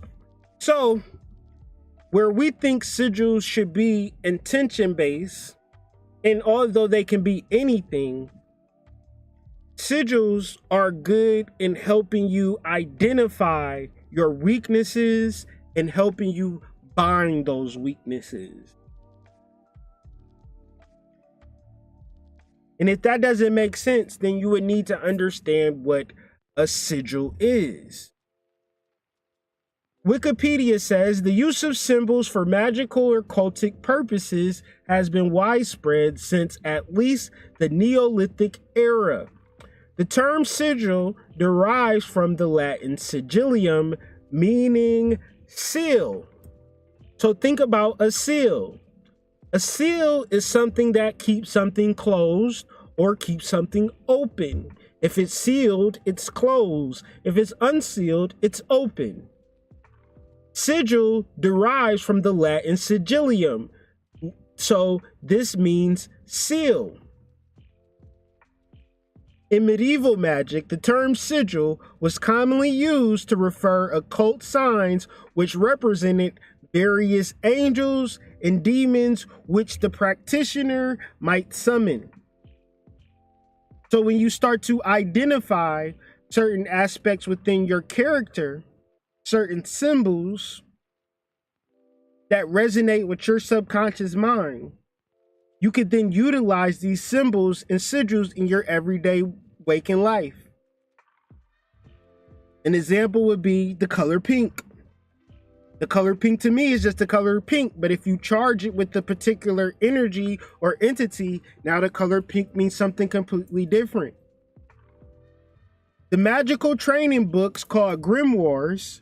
Now grimoires, if you look at the etymology of grimoires, you get grammar, grammar school, A's, B's, and C's. See, A's, B's, C's, D's, and D's, F's, and G's is just spell work.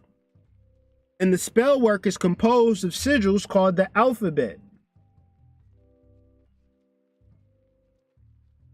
A common method of creating sigils in certain spirits was to use cameas or special use of magic squares. The names of spirits were converted to numbers. Did y'all read that? The names of spirits were converted to numbers. So in math, they say there is nothing but the number one. But then when you try to do numerology and numbers, they go 1, 2, 3, 4, 5, 6, 7, 8, 9. And then they reflip 1, 0, 11, 12, 13, whatever, right?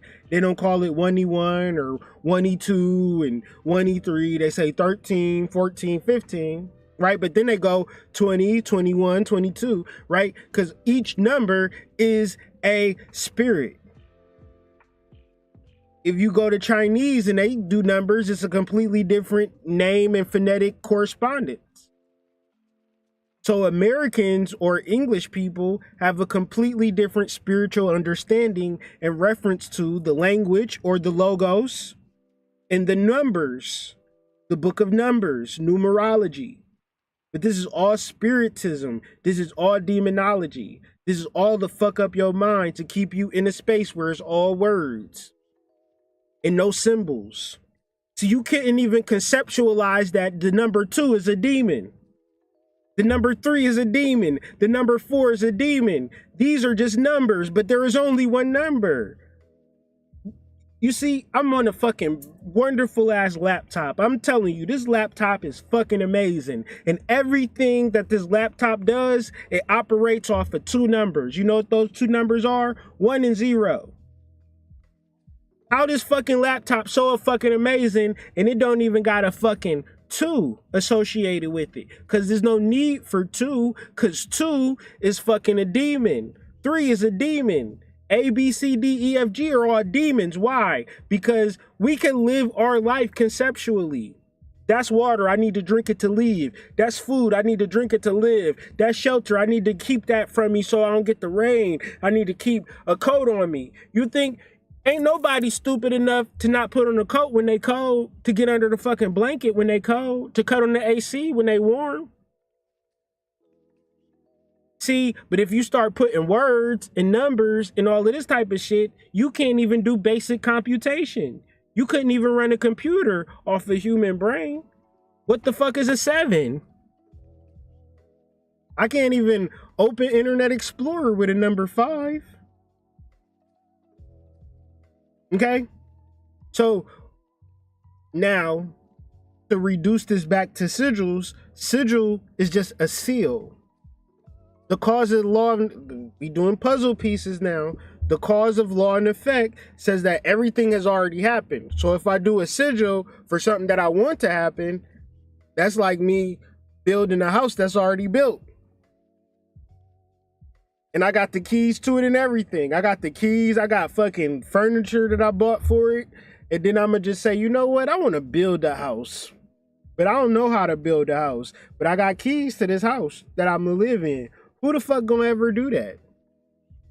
I don't know how to build a house, but I already got the house built for me. Got the keys, got furniture in it, got a nice king size bed for sneaky links and all types of fun shit. But I'm gonna say with no carpentry skills, no house building skills whatsoever, I'm gonna forego the mansion that's already built for me and build the house from scratch.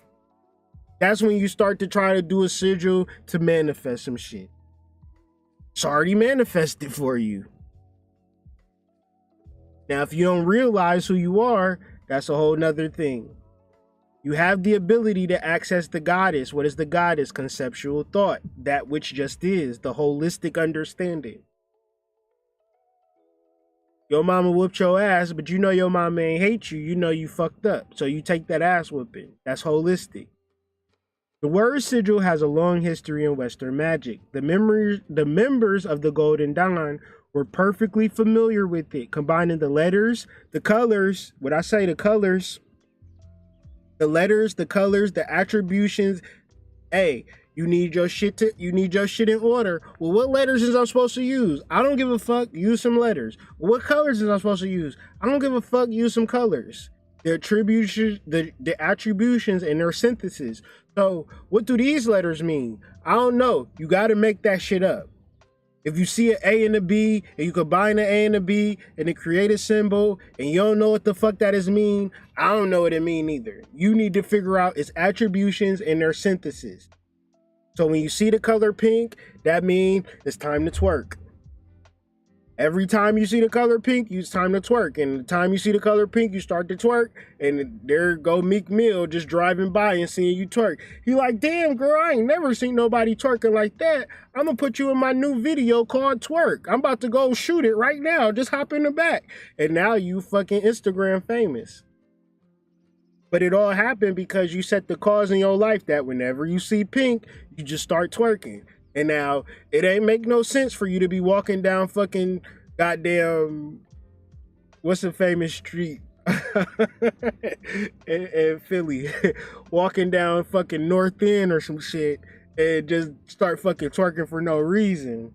But that's because you set the cause and effects for when you seen pink, it means twerk. And when you twerk, good things happen. It probably didn't happen the first time you did it, so this is why we continue. Thou mayest build up a talismanic image of a force. But the more you see pink, the more it builds up the force. The sigil shall then serve thee for the tracing of a current, which shall call into action a certain elemental force. So when you unlock a seal, it's unlocking a force that cannot be stopped. And this force is nothing but positive energy in reference to your soul. This is the opening and the awakening of the chakras. And of course, listening to this video ain't going to do shit. I will hope that you are actually in tune to yourself and open yourself up. The sigil was like a signature or a sign of an occult entity. Occult just means hidden or silent or secret. Start telling niggas, doing sigils all over the place, you done fucked up. The first rule of magic, keep silent. Whatever we plant in our subconscious mind and nourish with repetition and emotion will one day become a reality. Now, as much as I can say that, as much as I can show that, as much as I can know that, I will hope that y'all would know that without a shadow of a doubt. I hope that y'all know when y'all start to speak directly to your subconscious mind and you don't start saying bullshit to yourself or giving up or being negative or, telling you, just kissing ass and, hoping that thing, just always thinking that shit is fucked up. Reading the news too much and all of that. Like, you got to be really, really conscious. Like, this is what it means to be conscious. You take control of your mind and plant in it what you're trying to manifest. It does not mean that you're supposed to link up with these niggas. That do not make you conscious. What make you conscious is that you can plant in your subconscious mind and flower that and grow that shit where nobody gave you nothing. Where nobody gave you shit, but yet and still you rose like goddamn Maya Angelou.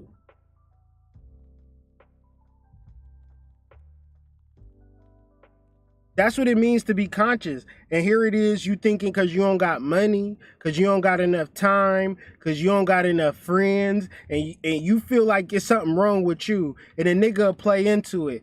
Sis, the reason that your life ain't together is because you don't got a beta male simp at your fucking beck and call. The reason that your life ain't together is because you ain't wearing enough quick weave. You just need to add more quick weave to your hair. Right? Nothing is wrong with you. And if you feel like something is wrong with you, you planted that within your subconscious mind. Can we get a puzzle piece?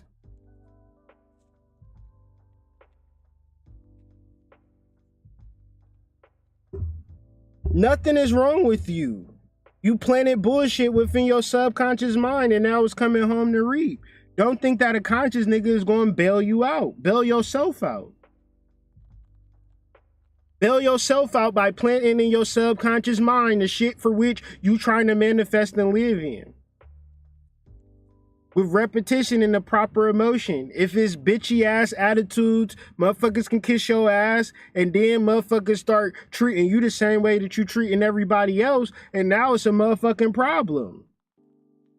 The thing about me, I'm never tripping on anybody, and anybody, whoever, if you come across me at the right time, you just a lucky motherfucker, because I'm going to show love. I'm going to bless you. If you a fucking bartender, if you a fucking hostess, if you fucking sell weed, whatever you do, and you do business with me, I'm going to tip the fuck out of you. Do you know why I fucking do that, though? I'm not doing it because I'm just this super nice, cool guy. You know why I fucking do that? Because guess how motherfuckers treat me when they see me? They treat me the same fucking way I treat everybody else. But imagine I'm treating everybody else like this for no reason, and everybody treating me great for no reason, and that's the symbiosity in my life. I just made that shit up, and boy, that shit felt good. Symbiosity, nigga. What y'all know about that?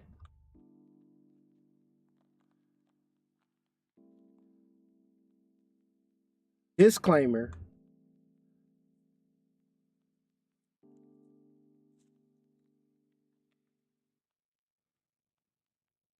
If you doing sigil magic and you believe negative shit about yourself, which creates negative actions, which creates negative beliefs about other people, which creates negative actions towards other people, which reinforces the negative thoughts about yourself, which reinforces the negative actions towards others, which reinforces your negative beliefs about other people, which reinforces your negative actions towards other people.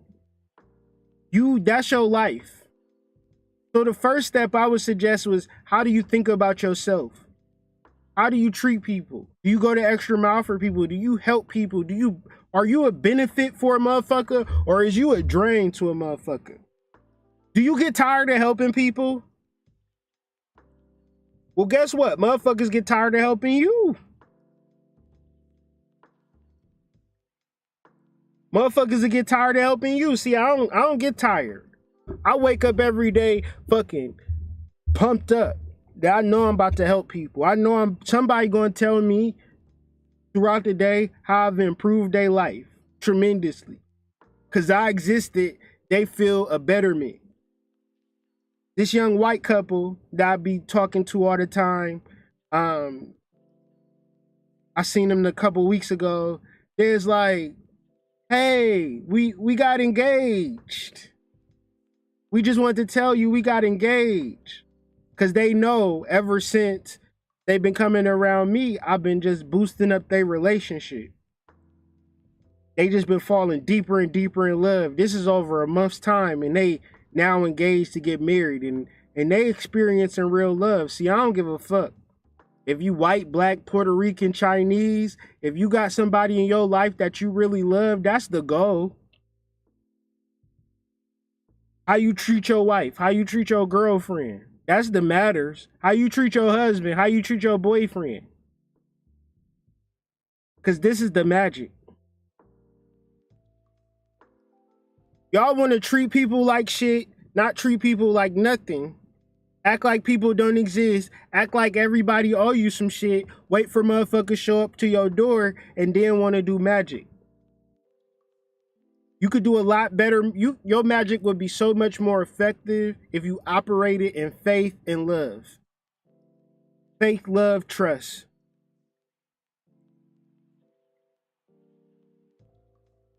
Because if you say, well, no, I ain't gonna do that because these niggas ain't shit, and they might do me wrong and they might do me dirty. Well, that will be your actions towards that nigga.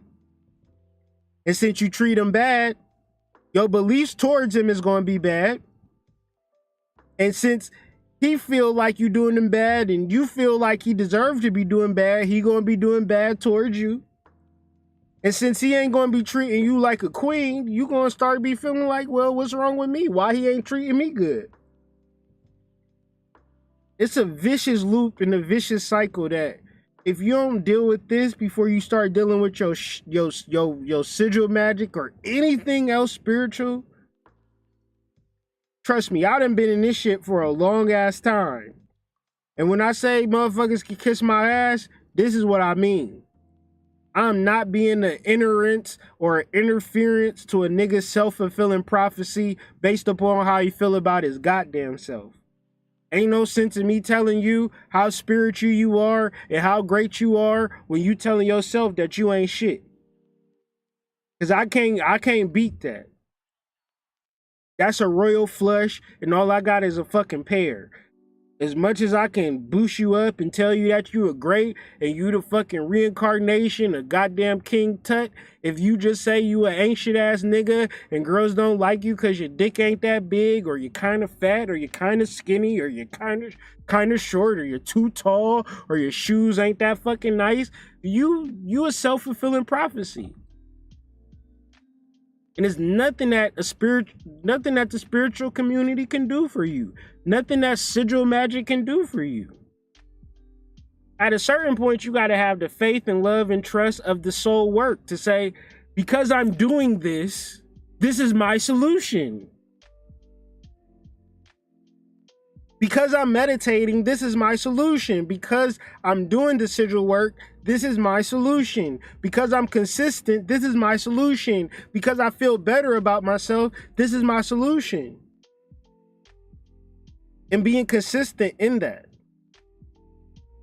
Because it's easy to think negative about yourself and then want to do magic to make yourself feel better, and it only exacerbates your mental deficiency.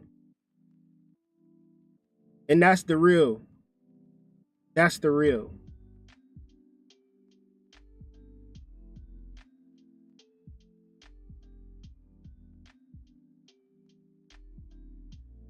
So as I was saying, as we was building this puzzle, we finally reached the last piece of the puzzle. The interesting thing about sigil magic is that I've been kind of forcing sigil magic within the conversation just to stay on topic. However, it's much to do less about sigils and more to do about how you view yourself as a nigga that can actually handle a sigil or manifest from a sigil. Because the first part of a sigil is that this is bullshit and this don't work. I just need to get more money. That's my problem. I just need more hoes. That's my problem. I need a BBL to get a six-pack. That's my problem. A sigil is just some shit that you draw, and it's an image that I have a conceptual reality around that I fixate on, that manifests and speaks directly to my subconscious mind. But that shit don't matter though. So as I finish this video, I want to lay out the basic concept. And then from there, I'm giving y'all the links in the description. I have a Substack, which outlines the video in totality, which is a blog. It's kind of a very long blog because that's what the information is, kind of vast and kind of robust to say the least, and it's going to take a second to like digest it. I wish I could just simplify it and make it easy, but it's just not that. It's going to take you to really process it and sit with it for a few however long. You know, I've been sitting with this shit for years, and I'm just looking at it with fresh eyes, and it feels good, and it's very rewarding. Because if you don't understand it and you start to understand it, I promise you, there's nothing more rewarding than understanding ritual, being the cause to your effects. It's a feeling of like, okay, I'm in control of how my life is going to turn out. Because I'm going to speak directly to my subconscious mind. And, with me, I'm creating brand new sigils and creating a whole new lexicon of images and symbols to work with, and different ways of charging them and different ways of banishing them and just taking it seriously. That's what I'm doing. But, y'all niggas can do whatever the fuck y'all want to do. The basic concept: sigils are images that unconsciously represent your desire. The aim of sigilization is to create an image, usually a symbol of some type, that represents your magical intention. The image is made in such a way that your conscious mind will not make an immediate connection between it and the object of your desire. Sigils work by exploiting a fundamental difference in the way the conscious and subconscious minds operate. They operate at a point halfway between the conscious and subconscious level. A sigil is composed of letters, the language of the conscious mind, formed into a pattern. The symbol speaks of the subconscious mind. So the letters are something that your conscious mind understands. When you form them into a pattern, they now create a symbol that speaks to your subconscious mind.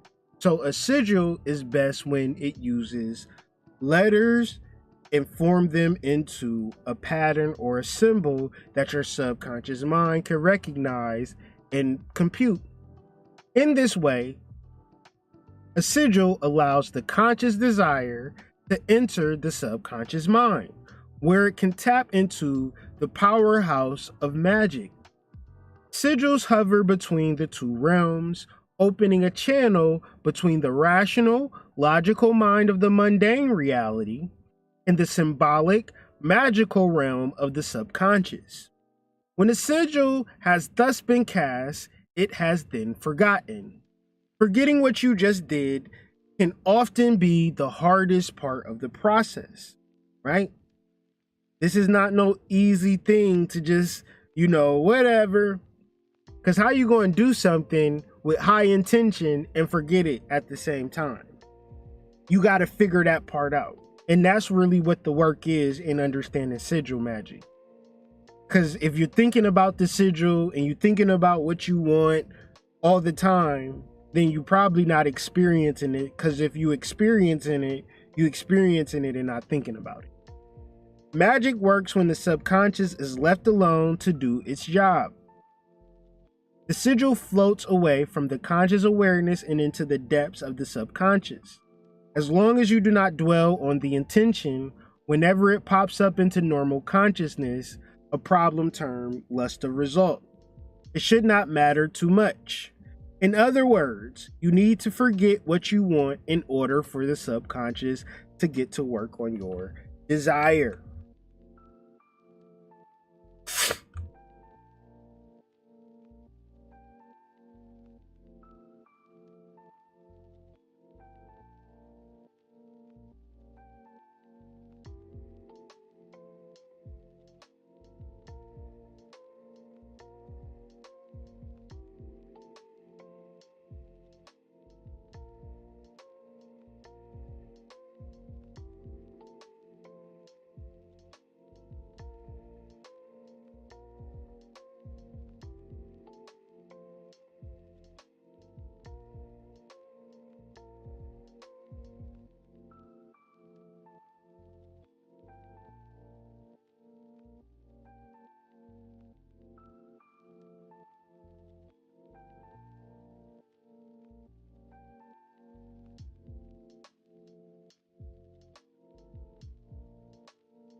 Sorry about that.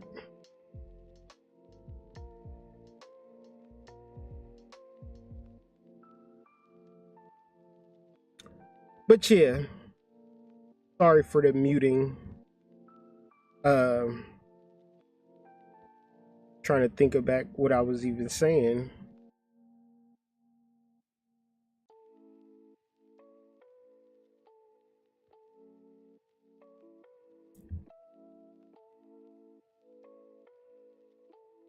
Hopefully people have caught up now. I don't know how long I was muted.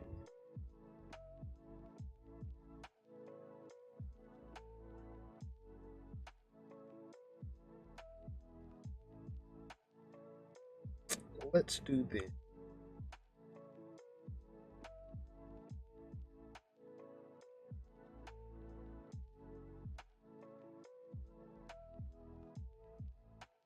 I think the best way to end out these videos is to read the Substack, show y'all the Substack, and yeah, because I feel like some people is not going to read the article at all, and that's fine, but it's already been a long ass video, so might as well make it longer by reading this, and that would be the best way that I could summarize the whole entire video. But if y'all want to read this on your own, just click the links in the description and go through the Substack and read it yourself. But also I got some links, some books that will be excellent in understanding magic and understanding sigils. So I start this off with a disclaimer. I really didn't talk about it much during the video, but it's a very important aspect. And even when you're doing sigils, it'll be good to just banish the previous sigil that you was working with and start another one, because banishing a sigil is forgetting it if you really think about it. The best advice before you do sigil magic is to banish, and that is the last video and article that we did last week. So if you want a clarification of that, there is a Substack on that. So if you don't want to watch the whole video, you can read the Substack to get an understanding. But also the books help you with understanding banishing more than the article, more than the video. So if you're serious about it, I say you would get the books or read the books. We discussed it, and I already said that. Whatever you want to call it. These books also do an excellent job of laying out good banishing rituals. Now, banishing rituals, you could do banishing rituals just because. Like, you don't need to do nothing special. You don't need to do anything special during a banishing ritual. Like, you could just get comfortable with just doing banishing rituals. And the more you banish like your ego and banish your negative aspects, that will leave more of the spiritual to rise up. So let's read. Why do sigil magic in the first place? You have wanted things you couldn't have consciously formulated a way to receive. Likewise, we all want something we don't know how to get. Desiring things, situations, and people is not enough. If we don't know how to get it or handle it once we receive it, we won't get it. The irony is that you can need what you want, a money, new home, car, relationship, etc. But a more profound irony is that you could be the actual block to what you need and want.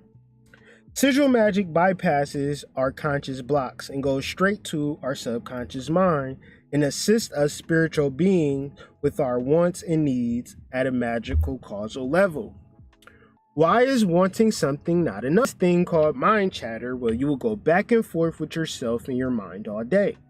Then within this dialogue, you will talk yourself out of what's best for you more than not.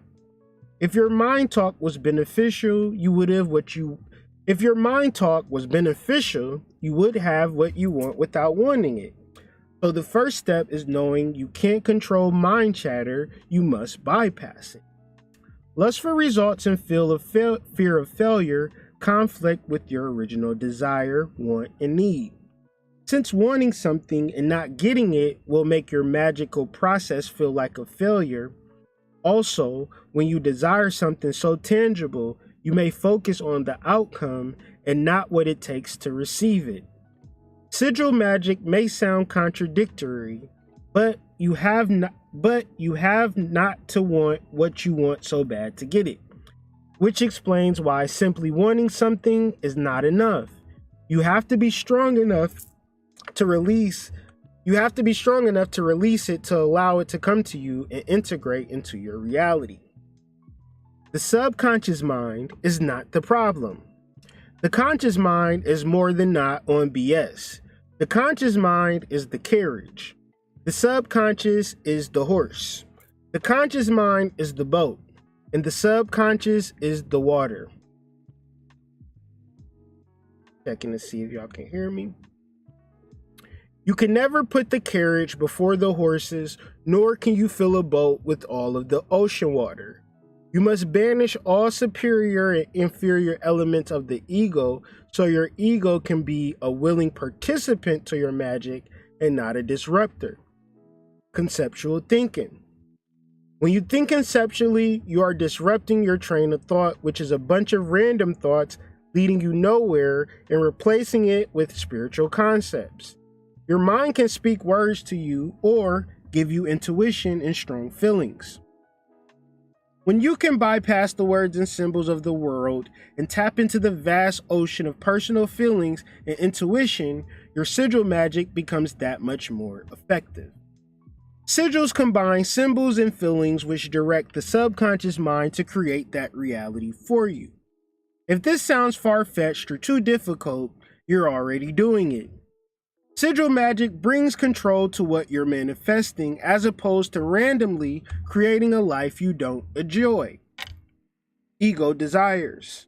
What blocks you most from your desires is impatience, which comes from the ego's needs to label life experiences. The ego wishes to lead, but the carriage could never lead a horse. We want to matter to other people before we know who we are. Doing sigil magic for a look is not a bad thing, but the ego and its desires is blocking you from knowing yourself. Banishing is powerful because it banishes the ego and its desires, because what is left is the soul desires which supersede our wildest dreams. If only you could stop to appease the ego and merge with the soul so you could just see how your subconscious mind works in your favor. Want whatever you need and desire, but it will no doubt backfire because you don't recognize your power source. You think existential things are the goal, when you are the goal. Banish and be honest with yourself. Do you recognize the God within? If not, continue to microdose, meditate, and meditate. The battle between your angels and demons. I don't know what I was doing with that.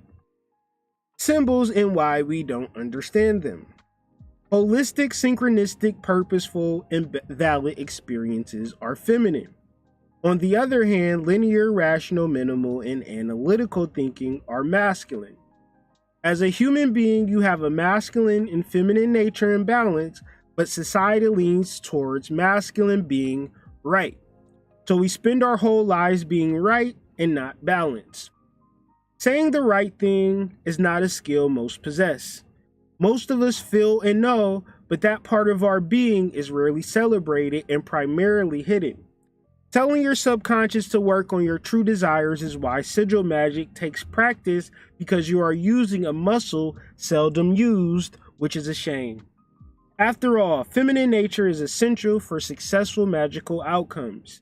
Words and images work together in tandem to create the world around us. The confusing part is that we fixate on words, and things such as nature represent a world we have only begun to understand. We have nature inside of us that we don't even understand either. This is why I say consciousness is the final frontier in human development. Input equals output. The first rule of magic is that you get what you put out. You can't wait for it just to happen. You have to devote whatever you need to see your magic through. Once you give up, it's over. However, if you are consistent and match frequencies with that which you desire, it has no choice but to merge with you. If you do not see yourself as a spiritual being, banishing the ego and doing a ritual will serve no purpose in your life. However, if you recognize you are a spiritual being, sigils are the way to your personal power and manifestation. Talking to yourself. Banish, banish, banish. I know I keep saying it, but I will probably keep saying it. Communicating to your subconscious should not be centered on fear, and ironically enough, most ego desires come from fear. Of course, we talk to ourselves all the time, but mainly negative self-talk creates the feeling and intuition of a hostile world. You don't counteract this with positive affirmations. The same way as you don't put soap on without water. You must wash it all away before you impress upon your subconscious mind. My go-to magical calling is gratitude.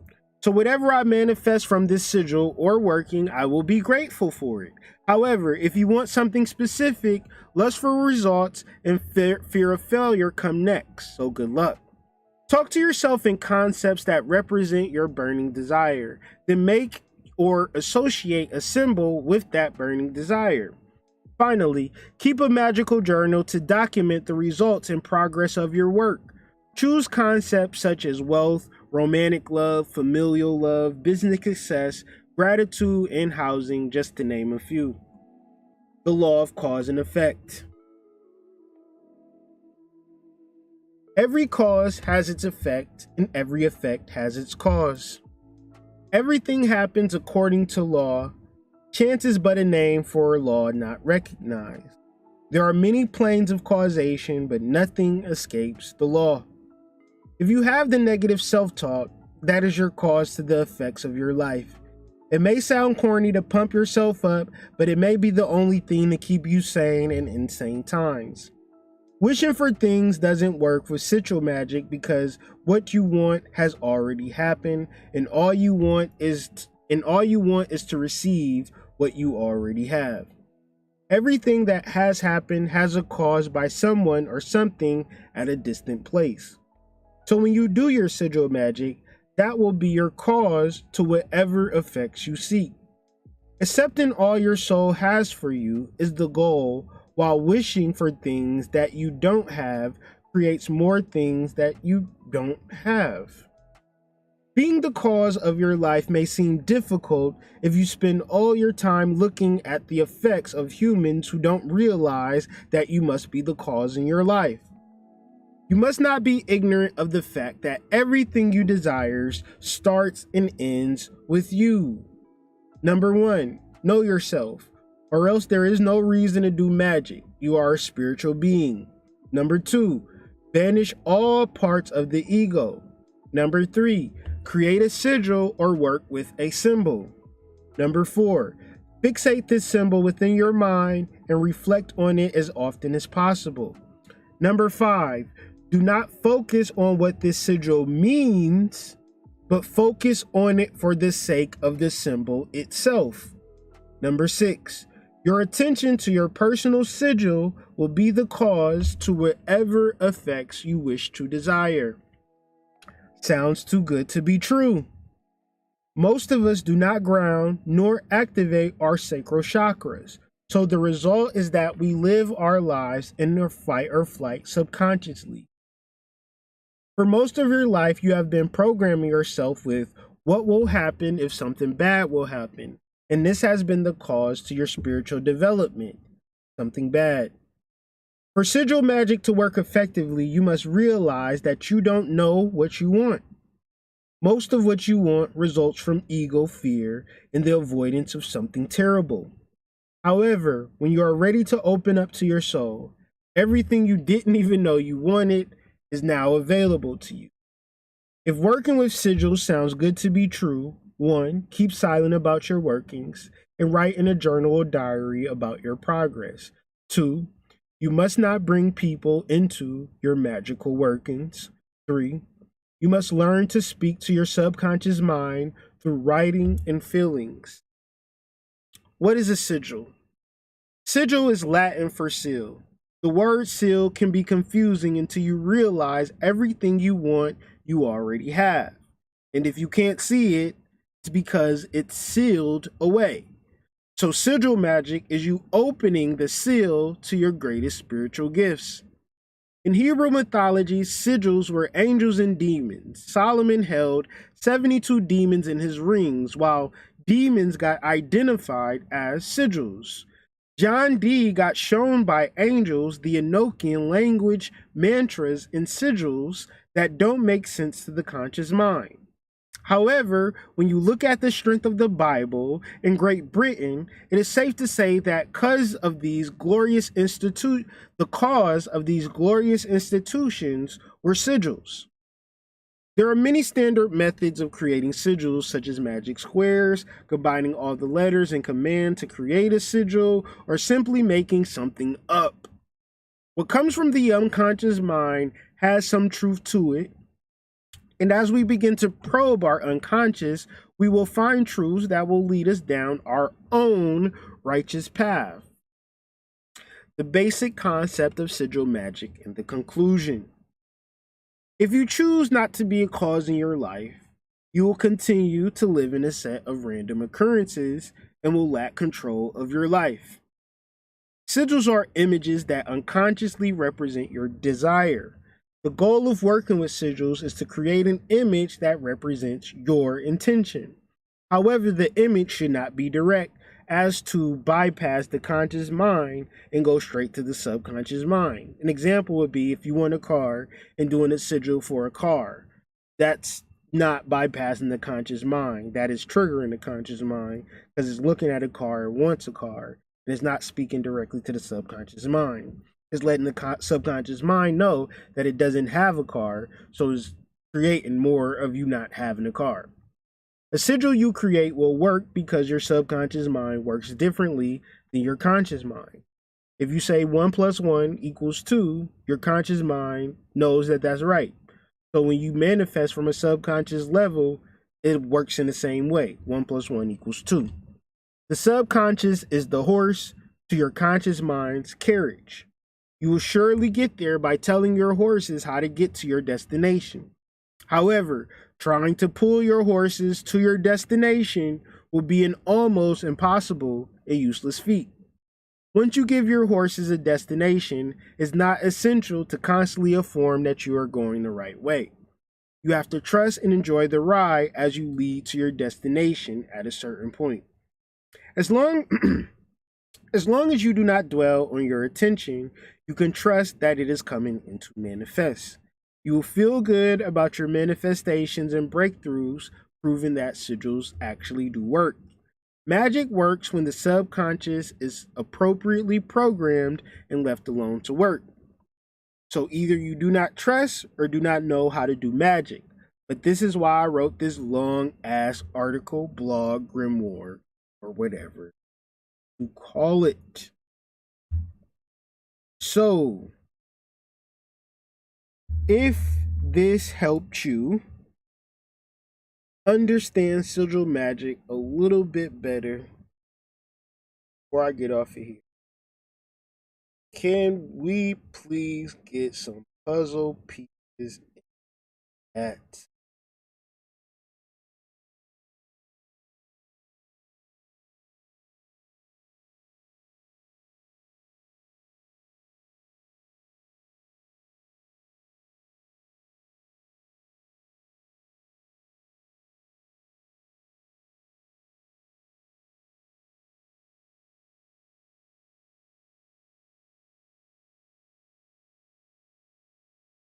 I just want to get a good gauge if this helped y'all a little bit understanding this.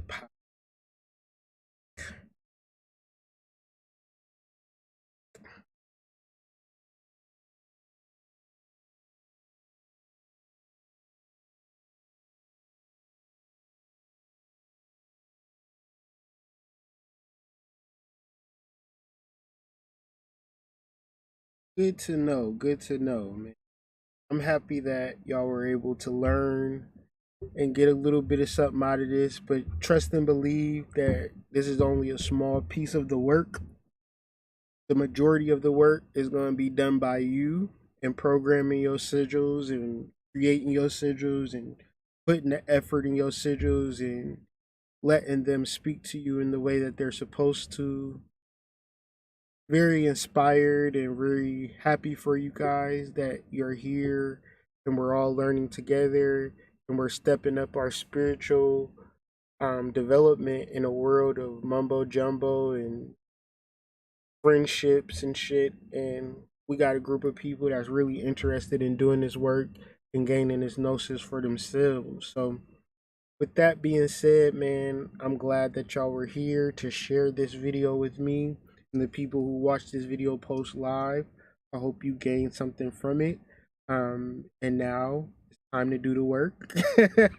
It's time to really do the sigil magic. This video is just a primer, but now the real work begins. So, you know, you guys have my support and you have my love, and we'll be here next week talking about